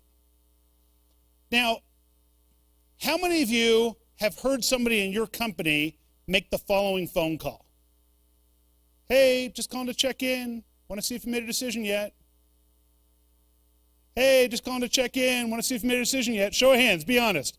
How many of you heard somebody make that phone call? Yeah? Here's the real moment of truth. How many of you are the person who made that phone call? All right? I love you guys. That's awesome. Realize that when you make that phone call, you are a tin cup and a cardboard sign away from begging. It's not that far away. Hey, just calling to check in. Want to see if you made a decision yet? God bless. Hey, just calling to check in. All right? And they give the look. It's a terrible position because you're at a supreme disadvantage from a negotiating standpoint. And then invariably it's like, well, they're not returning my phone call. I know. I'll discount it. That'll help. Right? If I discount it, then that's going to work. I'm just picturing some guy on the street corner that says, normally I take $5, but today, $2. It's not a place we want to be in. We want to have a better strategy for doing this. So who in here has a client who you know unequivocally these people will never spend what they actually should spend and what you're worth on your products or services? Show of hands. Who has potential clients you know will never spend the money? Right? What if I told you that price matters most when the seller believes price matters most? So price, and for that matter, all objections, matter most when the seller or the person doing the selling believes price matters most. Kind of a tough pill to swallow, but I'll show you what I mean. So 1991, I was working for this mainframe-based company. I got assigned our largest commercial account. These guys were spending $1.5 million a year just on maintenance and support for our products. So I'm feeling pretty good. I'm like strutting around the office, mocking the older salespeople that I got assigned this flagship account. Month into it, Steve, the vice president at my client, calls me up and says, Ian, we've got these 300 images. They're like schematic diagrams that we want to put up on the mainframe. Can you guys do it? I said, of course we can do it. Not because I knew that we could, but because I was a young sales guy, and I just thought you say yes, and you let engineering figure it out later. That hit too close to home for some of you. So he sends us a tape. I send it off to engineering. A week later, Bob, the VP of engineering, calls me up and says, hey, Ian, come down to my office. Bob had never invited me to his office before. I had a feeling it was not a congratulatory meeting. I get down to his office. Bill, the VP of sales, is sitting in there with him. Bill says, hey, close the door and take a seat. Now I got a pretty good idea it's not going to be a good meeting. So Bob proceeds to explain to me that, well, the mainframe really isn't designed to display images like this. So, I mean, we can do it, but it's going to require a ton of manual intervention. And it's going to be really expensive because we have to do all this QC manually. It's going to cost about $1,000 per image to convert the 300 images. Not good. I'm thinking, man, it can't get any worse than this. Bill interjects and says, oh, by the way, that's our internal cost. The client should be paying about $500,000 for this project. Keep in mind, they have these images every quarter. I'm like, oh, dear God. So there's two things I conclude right away. One, you cannot deliver news like this over the phone. And two, I should probably start working on my resume. Because when I deliver this news, I'm going to be the sacrificial lamb. I go home that night, I have this epiphany. I'm like, wait, I got it. So I call up Steve the next morning. I'm like, Steve, listen, we met at our annual conference. Other than that, we don't really know each other that well. So here's what I'd like to propose. I'm going to fly out to you first thing Tuesday morning, going to get to you around noon. But Steve, we're not talking business at all on Tuesday. It's a day for us to get to know each other. I've got a tea time set up for golf. I've got dinner reservations, the best place in town. I even have reserved bottles of wine set aside on their wine list because I know you're a wine guy like I am. This way we get to know each other on Tuesday. Wednesday, 8 a.m., I'll come to your office. We'll talk about this project. So why do you think I did that? Now, the answers people often give me are, well, we wanted to soften him up. We wanted to build rapport. We wanted to see what was really going on with him. And these are all great reasons. The reality is, I'm just thinking to myself, man, if I'm getting fired on Wednesday, I'm having a great Tuesday. Now, before I leave on the trip, the VP of sales, Bill, comes into my office. He says, hey, listen, I've talked to the executive team. These guys are like our flagship clients, so we don't want to mess this thing up. Tell you what, I've gotten the board to agree that we can sell this thing at cost. So why don't you go in there and pitch this thing at $300,000? If you need to, you could even go down to $280,000. Like the $20,000 is going to make a difference, right? But yeah, okay, great. So I get out to the client site the next day. We play golf. I wasn't even playing client golf. Like my man Steve chips the ball to 2 feet. I'm like, you'll have to putt it. Because I'm thinking I'm a dead man walking. Like if I can take him out in the process, it's all good. So anyway, the next morning I get to his office for an 8 a.m. meeting at 7:45, and Steve is waiting for me in the lobby. I just can't catch a break. And of course, I'm petrified. He pulls me in a conference room and he says, so Ian, tell me, what's the solution you have for these images? And of course, I'm petrified to talk about the images because price matters most when the seller, who was me, believes price matters most. So I stalled, as you would.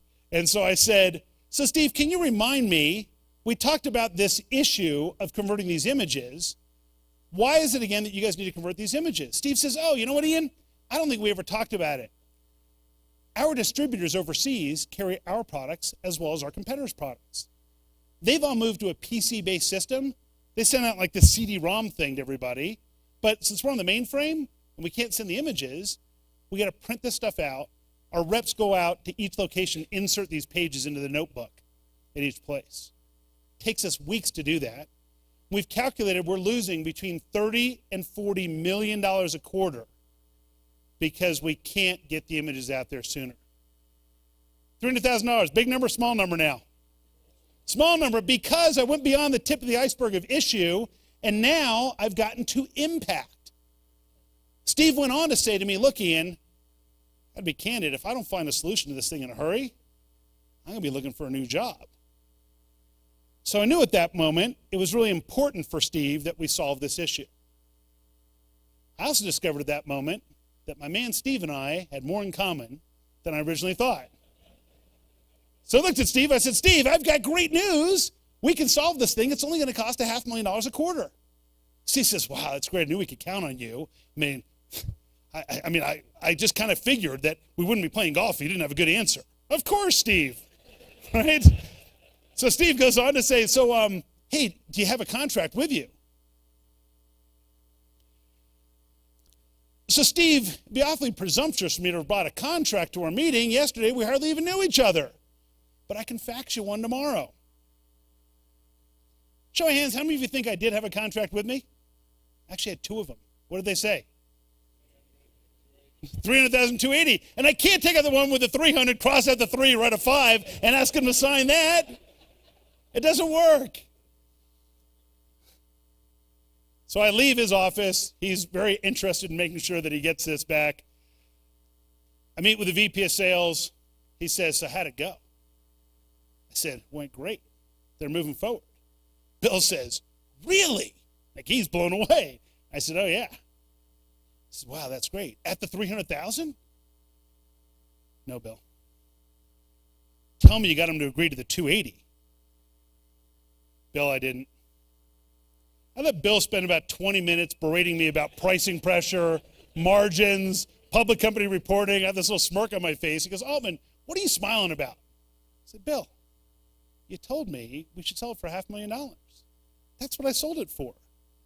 Bill, don't you realize this is costing these guys 30? I had no clue, right? I just got lucky. But this is central to everything I teach now. Too often in businesses, we focus on the superficial issue associated with the customer making a decision. And what we overlook is the impact of them not solving the problem. And more importantly, the relative importance of solving that compared to other things on their plate.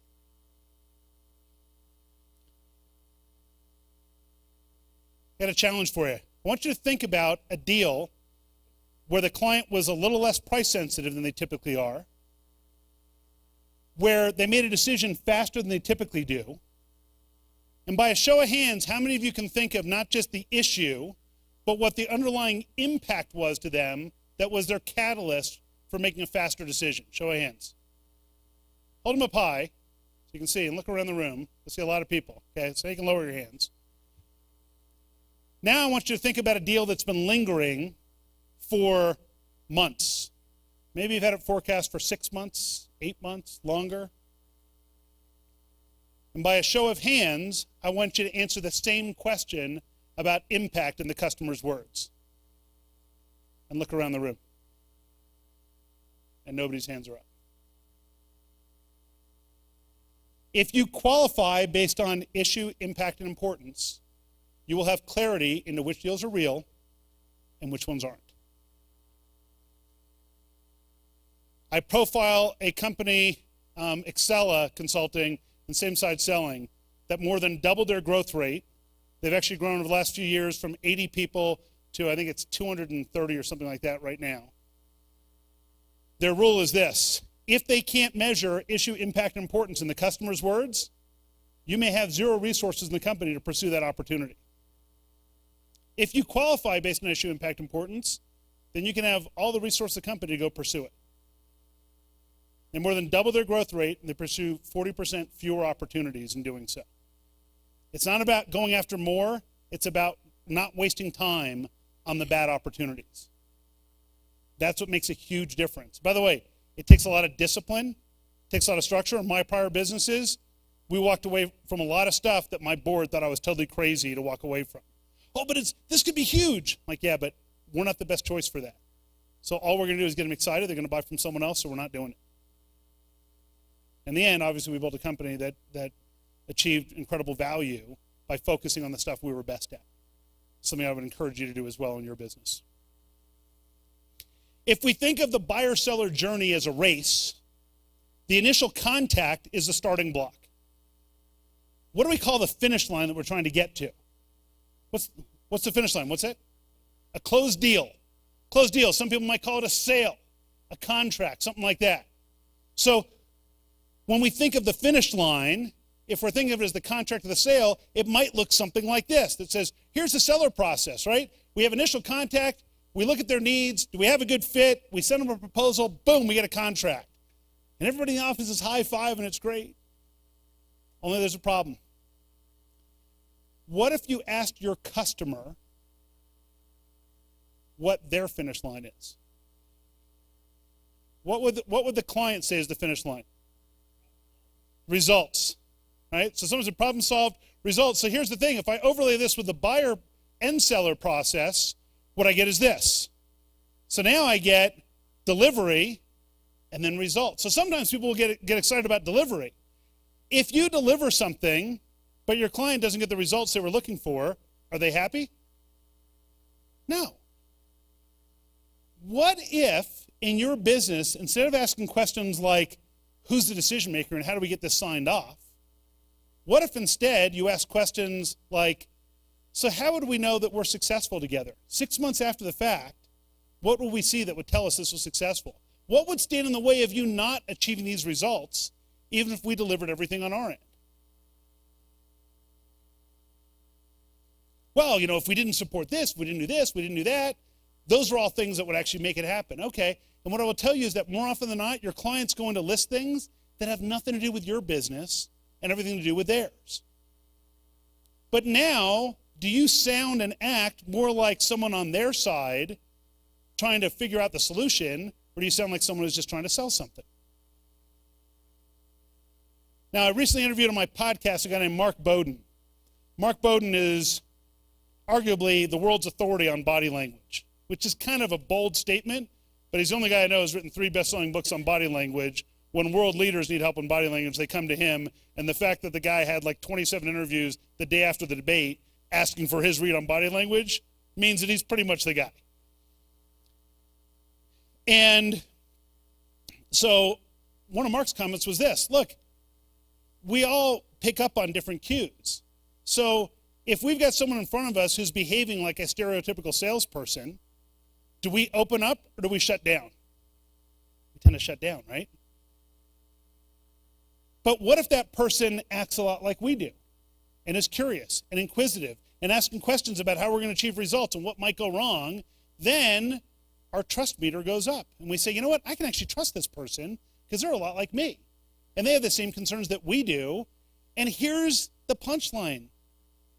If you get a client who doesn't achieve good results, what's your likelihood of getting repeat and referral business? Pretty darn slim. So why wouldn't you want to focus on results? Because when someone gets great results, that's when we get repeat and referral business. So you want to make sure that we're focusing on that. And if your team is focusing on results and the competitor is just focusing on the contract or sale, imagine how that feels to the customer. When one guy says, so who needs to sign off on this thing? And your team says, well, you know what, I'm sure once we know that we're going to achieve results that, you know, getting it signed off will be fine, but what would prevent us from achieving these results? Because if we're not going to be successful, we'll just assume not move forward. Now the client goes, man, I love these people. I'd probably even be willing to spend a little bit more for them than with someone else because they're focused on us achieving results. What a novel concept. And by the way, before we're done today, I'm going to show you exactly how to conduct a meeting so we get to all this stuff. So it's not like, well, these are all good concepts, but how do I do it? I'm going to make sure before you leave today that you know exactly how to do these things. So these guys at E-Group, it's very interesting in their business. So these guys sell in many respects those promotional items I was joking about earlier. Kind of funny. There's an organization I work with, and for them, we spent time focusing on the problems they solve. So what are the problems you solve? Why do people need this stuff? And then, gee, we can come up with the right messaging that carves out your niche. And what it really came down to is they said, look, we're not just looking to send somebody tchotchkes for an event. The only people we want to deal with are people who are either trying to better engage their employees, they're trying to better engage their customers, they may be working through a channel. They also work with a lot of nonprofits who are either trying to create additional non-dues revenue for their association, or how to better engage their members because as millennials are coming up, less of them feel an affinity towards these different associations. So he said, okay, that's great. So we came up with an overall strategy for them around this idea of content and selling based on these same principles. So this is what it looks like on their website. By the way, this is their page titled Problems We Solve. You'll never guess where this ranks compared to the other pages on their site for popularity. I'll let you take a guess, but you'll figure it out. So yeah, it's focused on problems we solve. And then look at the type of content that they are producing. They're doing a lot of videos, and it's things like no-cost ways associations can increase non-dues revenue. Notice down at the bottom, motivate, entice, and reward your employees. So they've now built programs so that, let's say you got, for your employees, each employee can give a gift or award to someone else that says, wow, here's this recognition, you did a great job, you now got 100 points. And each employee gets so many points they can give out, and then they get different logo wear, and only above a certain amount can they get a certain type of jacket. So people know that people wearing that jacket, oh, they really crushed it, and a whole bunch of people in the organization thought they were great. They did the same thing for channels. So that way, for a channel, someone says, look, we got a lot of different competitors in our channel. We want our distributors to focus on us over someone else. So how do we do that? And these guys structure programs around it. Now, the end deliverable might be some piece of logo wear, but that's not what they're selling. They're selling engagement that creates a totally different platform for their customers to get excited about. What kind of results have they seen? So keep in mind, they focus on the same side selling techniques I'm talking about, as well as this content piece that I've talked about. And so they've been on the Inc. 5000 3 years in a row. They've doubled their revenue within 3 years. And in an industry that reports to be relatively flat, they're seeing a growth rate of almost 20% this year, using the very principles that we're talking about today. Once again, I can't force you to do these things. I'm just telling you that I know that it works, and I like to see companies succeed. And that's why we share this stuff. So, how do we take these concepts and put them to work? Well, it's through this concept I refer to as the same side quadrants. And the same side quadrants, the challenge is this, is that your team needs to be able to walk into a meeting with even a blank sheet of paper. And those of you with paper in front of you, I'll challenge you to do this. It's really complicated. Okay, so what we're going to do is this, is that on that blank sheet of paper, you're going to draw a vertical line down the center, horizontal line somewhere across the middle, creating 4 quadrants. Really complicated. You could never do this in a million years, draw 2 lines on a sheet of paper.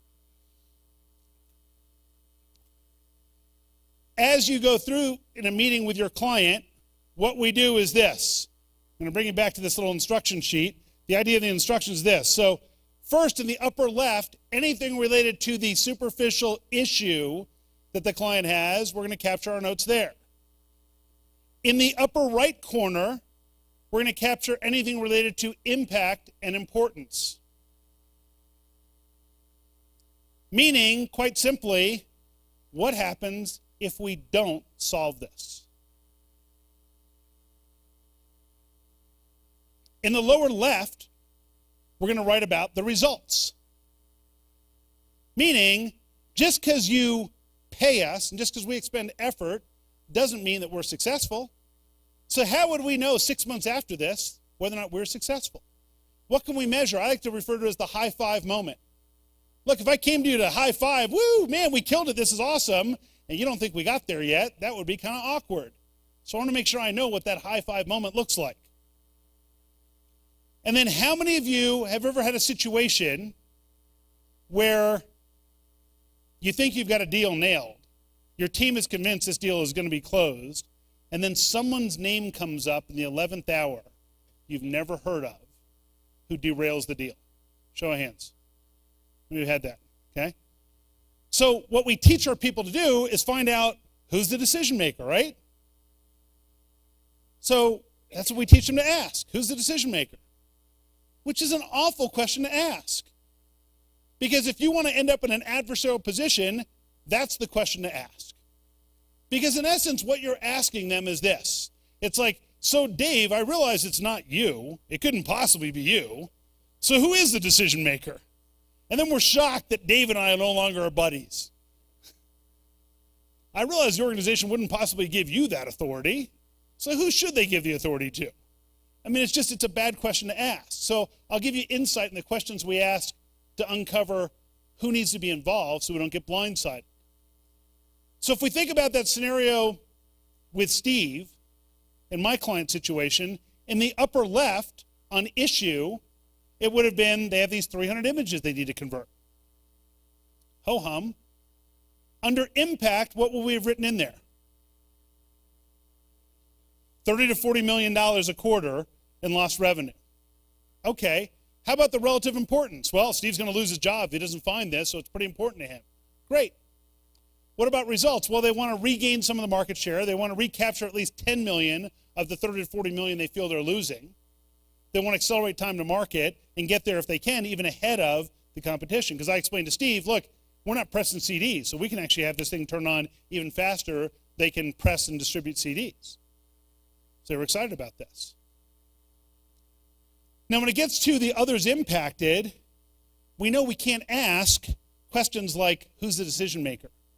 We know we can't ask questions like, well, who needs to sign off on this? Because for starters, that means we're focusing on the contract, not the results.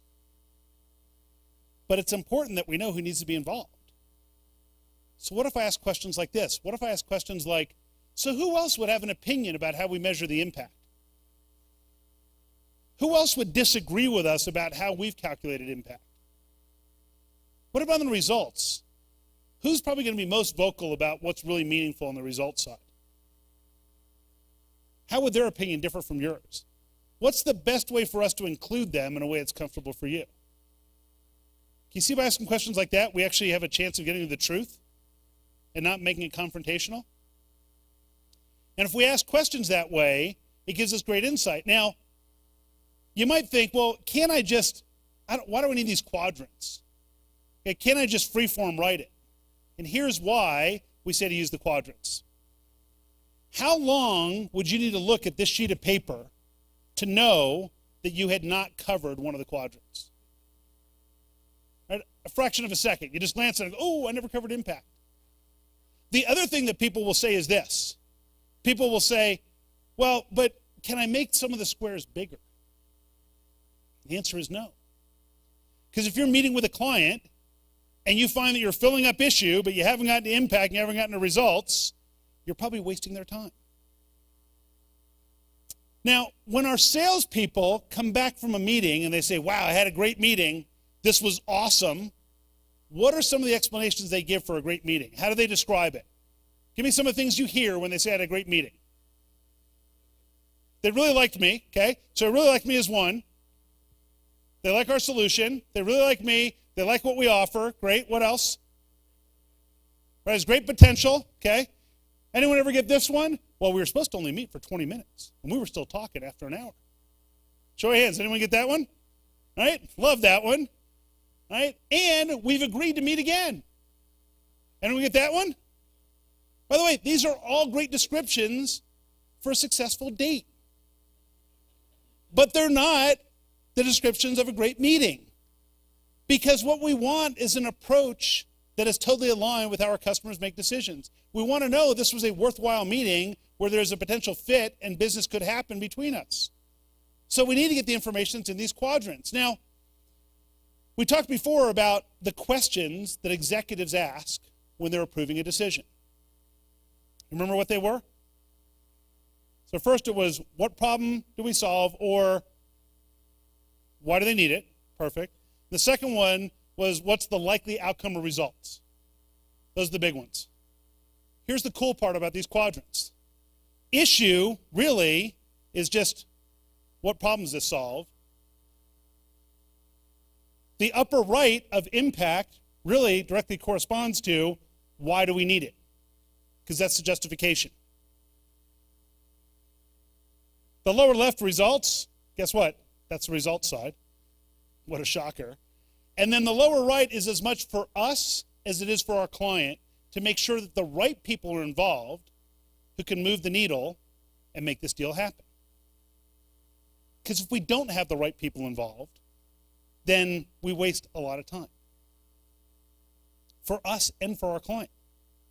So it's important to make sure the right people are involved, because let's face it, if they don't get those people involved, then in the 11th hour, you and they look stupid. Because now you're going off with one solution, but the other people didn't have their input, so they're kind of pissed off. They think you don't know what you're doing. And so this makes sure that we know who needs to be involved so we don't have any surprises. By following these same side quadrants, it gives you a structure walking into a meeting that allows you to have a game plan, so you're very specifically following a process that's going to produce outcomes. Not just, well, I went and had a meeting and we got along great. Now, if I capture information like this, and so my situation with Steve, when I'm following up with Steve, I had two options. I could have called up Steve and said, hey, Steve, just checking in. Want to see if you made a decision yet? Or I was able to call up Steve and say, Steve, listen, you mentioned this thing was costing you guys $30 to $40 million a quarter, and you might actually lose your job if it wasn't solved. I haven't heard back. Did you guys find another way to solve this? Which phone call do you want to make? So if you get this information, then you've actually got tangible pieces that you can use that actually will move the needle and allow you to focus on the right opportunities. And here's what I promise you.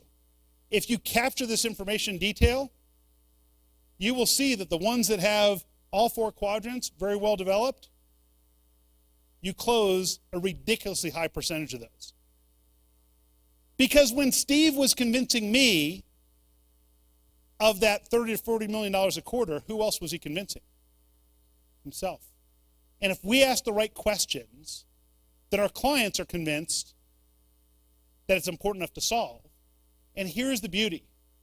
When your client believes that you fully understand their situation, and when they believe that you have the highest likelihood of the right outcome for them, they will close you. Effective sales is not about persuasion. It's not about coercion. It's about getting to that truth where they say, wow, these guys get us and they can solve this problem for us better than anybody else. And if you don't push them for the sale, they're going to say, so do you have a contract?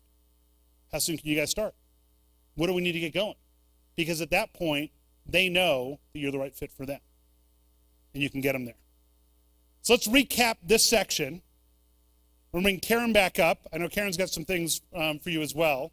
And then she'll bring me back after that for Q&A to answer as many questions you've got. And I'll stick around as long as we need to for those. So first, we need to make sure that in a competitive situation that we create a comfortable environment to ask about the competition. Because very often you're selling into an environment where there is already an existing player, and we can't make that confrontational because then they're going to shut down. So remember, we ask the questions, what do you like about them? If you could change one or two things, what would those be? And then I get to ask, is the potential of us solving those worth a conversation about how we might be able to help? We don't want to have our tin cup and cardboard sign strategy. Instead, we want to have a better way at uncovering the reality for our clients. Remember that price matters most when the seller believes price matters most. And every time someone questions that, we kind of go through this example and then they go, oh yeah, I guess so. And you will find that when you get to impact and when you get to results, people are less concerned with price. Because let's face it, if they don't get the right results, then it wasn't a good deal no matter what they paid. So if we know that issue is not enough, then we got to make sure we get the impact and importance when we qualify. We got to remember that the finish line is not the contractor sale. The finish line is results. And by the way, when your client says to you, oh, these other people are more expensive, it's perfectly fine to say, you know, our clients tell us that if they don't get the results that they're looking for, no matter what they paid, it wasn't a good deal. Can we spend some time making sure I understand the results? Maybe we're overshooting what you need.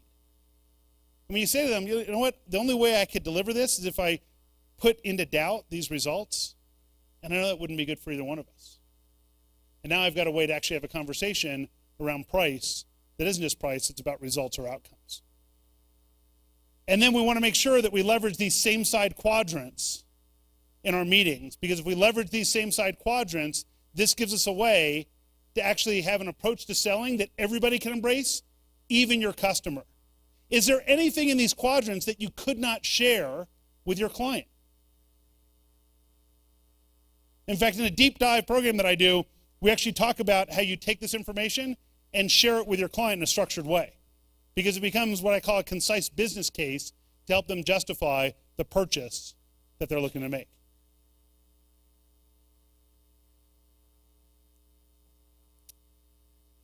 If you want to get the questions to use in the same side quadrants, you can either email to info@ianaltman.com, or you can text your email address to that number. By the way, if you text it without your email address, it decreases the likelihood of you actually receiving it. You don't get other spam or anything like that. We'll send you something that says, look, if you want my weekly articles that are in Inc. and Forbes, great. If you don't, just opt out. That's it. As you can imagine, given what I do, we're not big on spam. So thanks so much for playing. I'll be back for the Q&A, and hopefully you got some things that will help you discover an approach to selling that everybody can embrace, even your customers. Thanks. Great. Thanks, Ian. Good job. Thank you, Ian. Thank you. Now's the time to fill out your evaluation cards. So if you want, you can just put your business card in the top instead of filling this out. There's little slots, handy. And check a mark if you'd like to have a conversation with one of our partners. If you'd like to have a follow-up conversation, that's all it is. Check yes. So it's a free consultation. And at the bottom, feedback for us so that we can get better, any suggestions for improvement. And also on these open lines, what are 3 ideas or concepts you found most valuable from the presentation? Since you've been taking notes, I would broaden that to what were your big 3 takeaways from the entire morning? It could have been meeting with the partners, it could have been the conversation at your table, maybe a connection that you made networking. We'd like to know what your takeaway was from the day. And as you leave, you can exchange this for your parking pass. Those of you that are going to lunch will be headed out immediately after that. But Ian, come on back up. I'm sure they have lots of great questions for you based on that information that you've shared. Help me welcome him back. Sure, thanks. Great, thanks. So we've got handheld mics. And it can be any question. It can be, I don't think this applies to me. There's one in the back there. So we've got our handheld somewhere, right? There we go. We've got Vanna coming back. Hello. So I have a question for you. So being the CEO, how do we take all this information back and relay it to our sales team or our staff in a way that we're not telling them what to do? Like, how do we coach them through this? Well, I mean, a lot of it is that it's either through books, articles, it's an educational thing. I always say, if you force this on your employees, then it doesn't work well. So you could say, look, here's an approach that might work for us. Some of the times what I'll tell people to do is, look, take a small group of people and test this with them, and as they get results, then it tends to spread, as opposed to, I'm going to force this and mandate it. The notion of, hey guys, would you be comfortable being in a position where we're helping our clients solve stuff that we can measure instead of just doing stuff for a fee? Most people are going to say yes. And that's how we can engage the non-sales people. So it's an iterative process. It takes some time, but there's a very disciplined structure around doing it. Hope that answers your question? Yeah, okay, cool.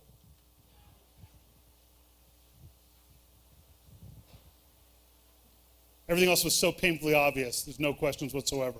You know exactly how this will apply in your business. Yes.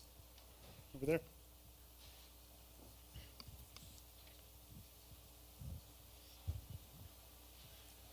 Most of the products you've been talking about or the stories we've heard from the floor are for items that people know about. So could you talk about the challenges of selling something new, a disruptive technology or something that you have to relay as much in education with the sales pitch as you do the other points you outlined? So your business is different because you're selling stuff that isn't as tangible and people don't already know what it is. That's correct. That's correct? Okay. By the way, how many of you, by show of hands, feel you have something that's different that your clients don't necessarily understand or know that they need? I do this just to make you feel better about it. Thank you. And now let me answer your question, because I spent most of my business career prior to this business selling innovative technologies that no one even knew they needed. And that notion of the elevator rant of describing the problems that you solve. Anytime somebody's got something new, my first question is, what problems it solve? Why do people need it? Now, it's largely based on the research I've done that shows that's what people want to know. But it's amazing how many people develop something, but they don't have their finger on the pulse of that. And once you can identify the problem that you solve, then you get to educate people around that, because they may not even realize that they had that problem. So you think about it, most diseases we treat now, 10 years ago, they didn't even know they existed. So someone had to educate people that, oh, by the way, when you feel like this, it's actually, here's the root cause of it, and here's the way we treat it. And someone goes, oh, okay, cool. But they didn't know that before. So you're not in a unique position.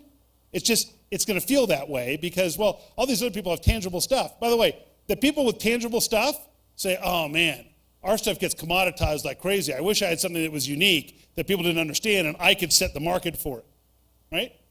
So that's the funny part, is that everyone thinks the grass is green on the other side. It's not. It all comes back to, if you can describe the problems that you solve and why people need it and like the outcome or result, you'll cut through all that. And you can use content marketing to help educate.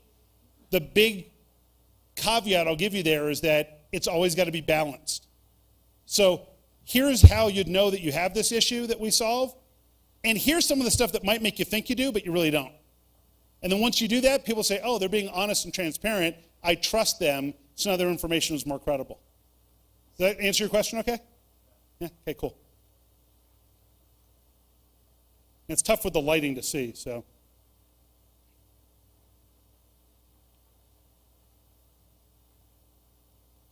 Yeah, right here in the middle. Wait for the microphone, please. Thank you. Do you not call people back? What do you mean? The begging. So I don't call back and say, hey, just calling to check in, want to see if you made a decision yet. But if you get to impact and importance, you call back and say, hey, I haven't heard back. It sounded like this was important. Have your needs changed? So that way I'm calling about something that's important to them, not what's important to me. So follow-up is important because after you leave, while you were there, this was really important to them. And then when you leave, something else happened called life that makes them forget about what was so important at the time. So for you to follow up, if you follow up and say, hey, just checking in, want to see if you made a decision yet, then all you're really doing is you're focusing on the contract, not focusing on them. If you follow up and say, here are the things that you told me were important, it sounded important to you, I want to make sure I hadn't dropped the ball, that's a good way to follow up. Because now you're reaching out to provide value, not just peddling. Does that answer your question okay? Yeah? Okay. You just saying that to be polite? No. Okay, all right. All right, cool. What else? It could be anything. Yeah, there's one right here. Hold on. The mic's coming down for you.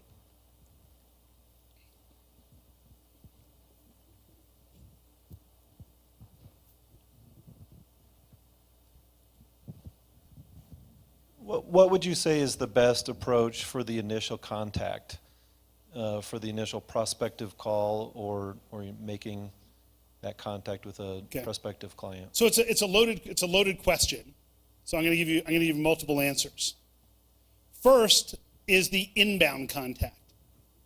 So when you get an inbound opportunity, you don't have to use entice, disarm, discover. You don't have to use all these other methods we talked about. When someone calls you on the inbound side, let me share with you the biggest thing that most people mess up. So someone calls in and says, oh, I heard about your company, and your salesperson goes, oh, that's great, let me tell you everything about us. Versus, really, what prompted the call today?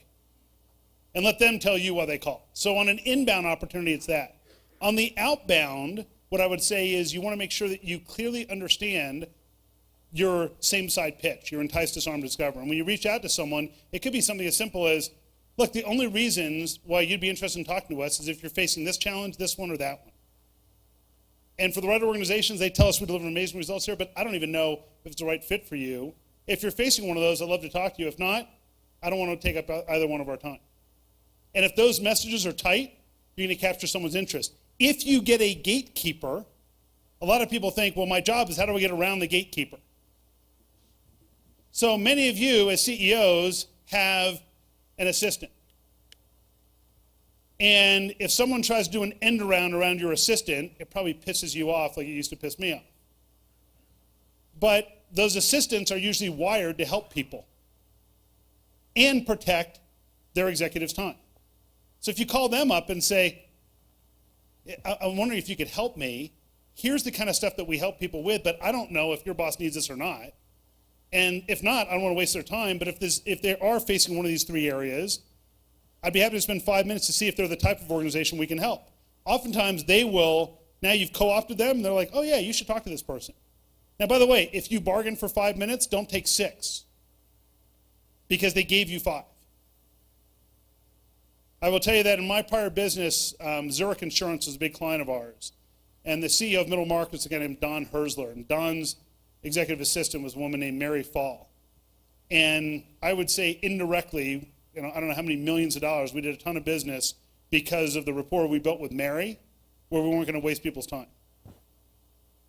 So getting those elevator rants and tying into your pitch, I think is the way to do it. Now, anytime you can get an introduction nowadays, it's way better than not. And through LinkedIn and other networks, usually you can get some sort of warm intro rather than a cold intro. Does that answer your question? Okay, cool.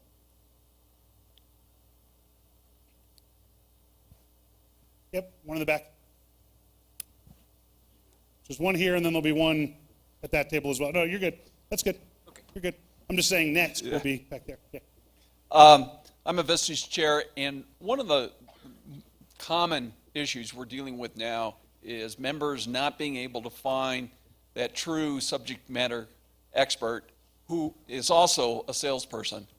Yep. And so they're having to look at other alternatives. What are your thoughts on how do you, given that virtually there's no unemployment, and certainly of the good people, they're all employed, what do you do? Well, so Sam, it's there's a couple different things. One is that if you think about this idea of these same-side quadrants, you take a non-salesperson, this is as much like project management as it is sales. So it's really just about being inquisitive. So a lot of these subject matter experts can follow this. What often they won't do, though, is they won't have that doggedness to keep pursuing things and tracking them. So what a lot of organizations are doing is they're actually taking their subject matter experts and putting them on the front line, and then backfilling them with sales support people who are keeping things moving. So they're in essence managing, if you will, or reverse delegating to the subject matter experts. And what they're saying to them is, hey, listen, remember, you said you were going to get back to so-and-so by Tuesday. What help can I provide to help you get there? And those sales support people can often support multiple subject matter experts. So that way, the subject matter expert who isn't necessarily great at follow-through has someone to kind of help them do that. Well, the thing is, the person who's good at managing follow-through doesn't have to be a great salesperson, doesn't have to be a subject matter expert. So they're more readily available. So that's a model that we've seen working pretty well. A lot of it comes down to educating those non-sales people. So a lot of the organizations I work with, some it's pure salespeople, some it's non-salespeople who would never call themselves salespeople. And it's about helping them to understand the right types of questions to move that forward. Does that answer the question okay, Sam? Yeah, thanks. There's one back there. Hi.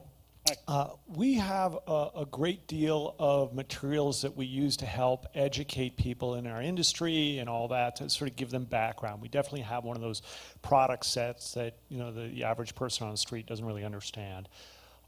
So I'm wondering if you could comment on how you've seen educational materials being used in the most effective manners. So the biggest trap that people fall into is either it becomes all marketing speak, so it doesn't sound at all like what the customer would care about, and it sounds more like a marketing brochure than good, honest truth. And what I mean by that is what you want to think about is what are the kinds of questions that your clients struggle with, and can you address those on your website either via text or video or audio? So when people get this, they say, wow, that's really helpful. You've just addressed a question that's important to me. So oftentimes what someone will say is on their website, it'll say, well, here's this product we have, and here's why it's the greatest damn product you've ever seen. And you need to buy it right away. Well, that's not education, because it sounds like we're trying to convince them of something. Instead, if you said, here are 3 reasons why you would and why you wouldn't be interested in this product. So if you look like this is a great thing for you. If you look like these other 3 things, we're not the best fit. In fact, here's who is. And now you became a trusted source, and people don't look at you as marketing literature. They look at you as actually, my friend Marcus Sheridan calls, you want to be the best teacher in your space. So if you want to learn the best way to do this content marketing, look up Marcus Sheridan at The Sales Lion, and you watch his stuff, and your head will just start to spin. It's really some great stuff that he talks about on the right way to use content. And I know it works because we've got some mutual clients, and the case study examples, those are companies that are using both of our services, and it just makes it, you get a true multiplier effect. Does that answer your question okay? Okay.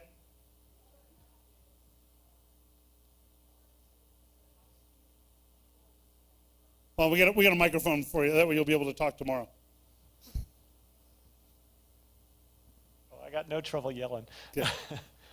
He's got kids. I've seen, well, they're older now, but I've seen people just overwhelm prospects with white papers and webinar recordings and all that. And we produce something like that almost every month. So it's easy to do that. But I was wondering if you could comment on using those as a sales tool, not just the content of those, but using those as a sales tool. So as a sales tool, the key is, and I'm glad you asked the second part of that, because I want to make sure you get stuff that you can use. The second part of that is that from the sales side, it's great to follow up to say, when we talked, you mentioned this question, and other people have asked that too. In fact, we addressed that in the following article I thought you might find helpful. Now, rarely do we get excited about white papers, because there's usually some marketing slant that concludes with, and here's why you should buy our stuff. So it's literally just about being that balanced information and education that literally tells people, here's why we're a fit and here's why we're not, over and over. So if every time you say, here are alternatives that would allow you to not use our products. So if these three things aren't important to you, you can do this instead. And in terms of sales follow-up, there's two aspects of this. One is you want your salespeople to feed into your content marketing people what type of questions people are asking, and then they should be involved in the answer because they're probably answering these questions already. And then the key is not let your marketing people turn it into marketing speak, because it's got to sound like the customer would have said it, not what someone in marketing said. So you think about the notion of, man, I'm sick and tired of our technology being down and people being annoyed about it is one thing, and then someone from marketing says, oh, we're going to write about intermittent technology issues. It's like the customer has no idea what the hell you're talking about. But they understand, man, people are pissed off because the technology's down. That they get. So you want to try and make it as close to customer speak as possible. Does that help? Okay. You're just being polite, like, all right, I've asked twice, he didn't answer it. Okay. We good? All right, cool. So I'll stick around. There's still a few books left. If anybody wants them, I'll sign them. I mean, if it wasn't clear before, they were sponsored books. So like a few people came up and said, where do I pay for these? I'm like, no, they're yours. So it's all good. But so Karen, have you come back up and you can wrap everything up? Thank you so much. Thank you, Ian. Really, good job. Thanks. Really appreciate it. As he said, he'll be around up front for additional questions. If it's occurred to you that maybe this would be helpful to share with your team, we will post Ian's entire presentation in a video form on the Colorado CEO Forum website. I'm also a Vistage chair in Colorado Springs. coloradoceoforum.com. And that should be up no later than Monday. You should be able to view that. Thank you to our partners that made this entire day possible. And I want to invite you to next year's 18th annual Colorado CEO Forum. We're going to have Brian Bolio back. He's the economist from Institute of Trend Research. That'll be on October 3rd. So we'll see you then, and head off to your lunches. Thank you very much for being here.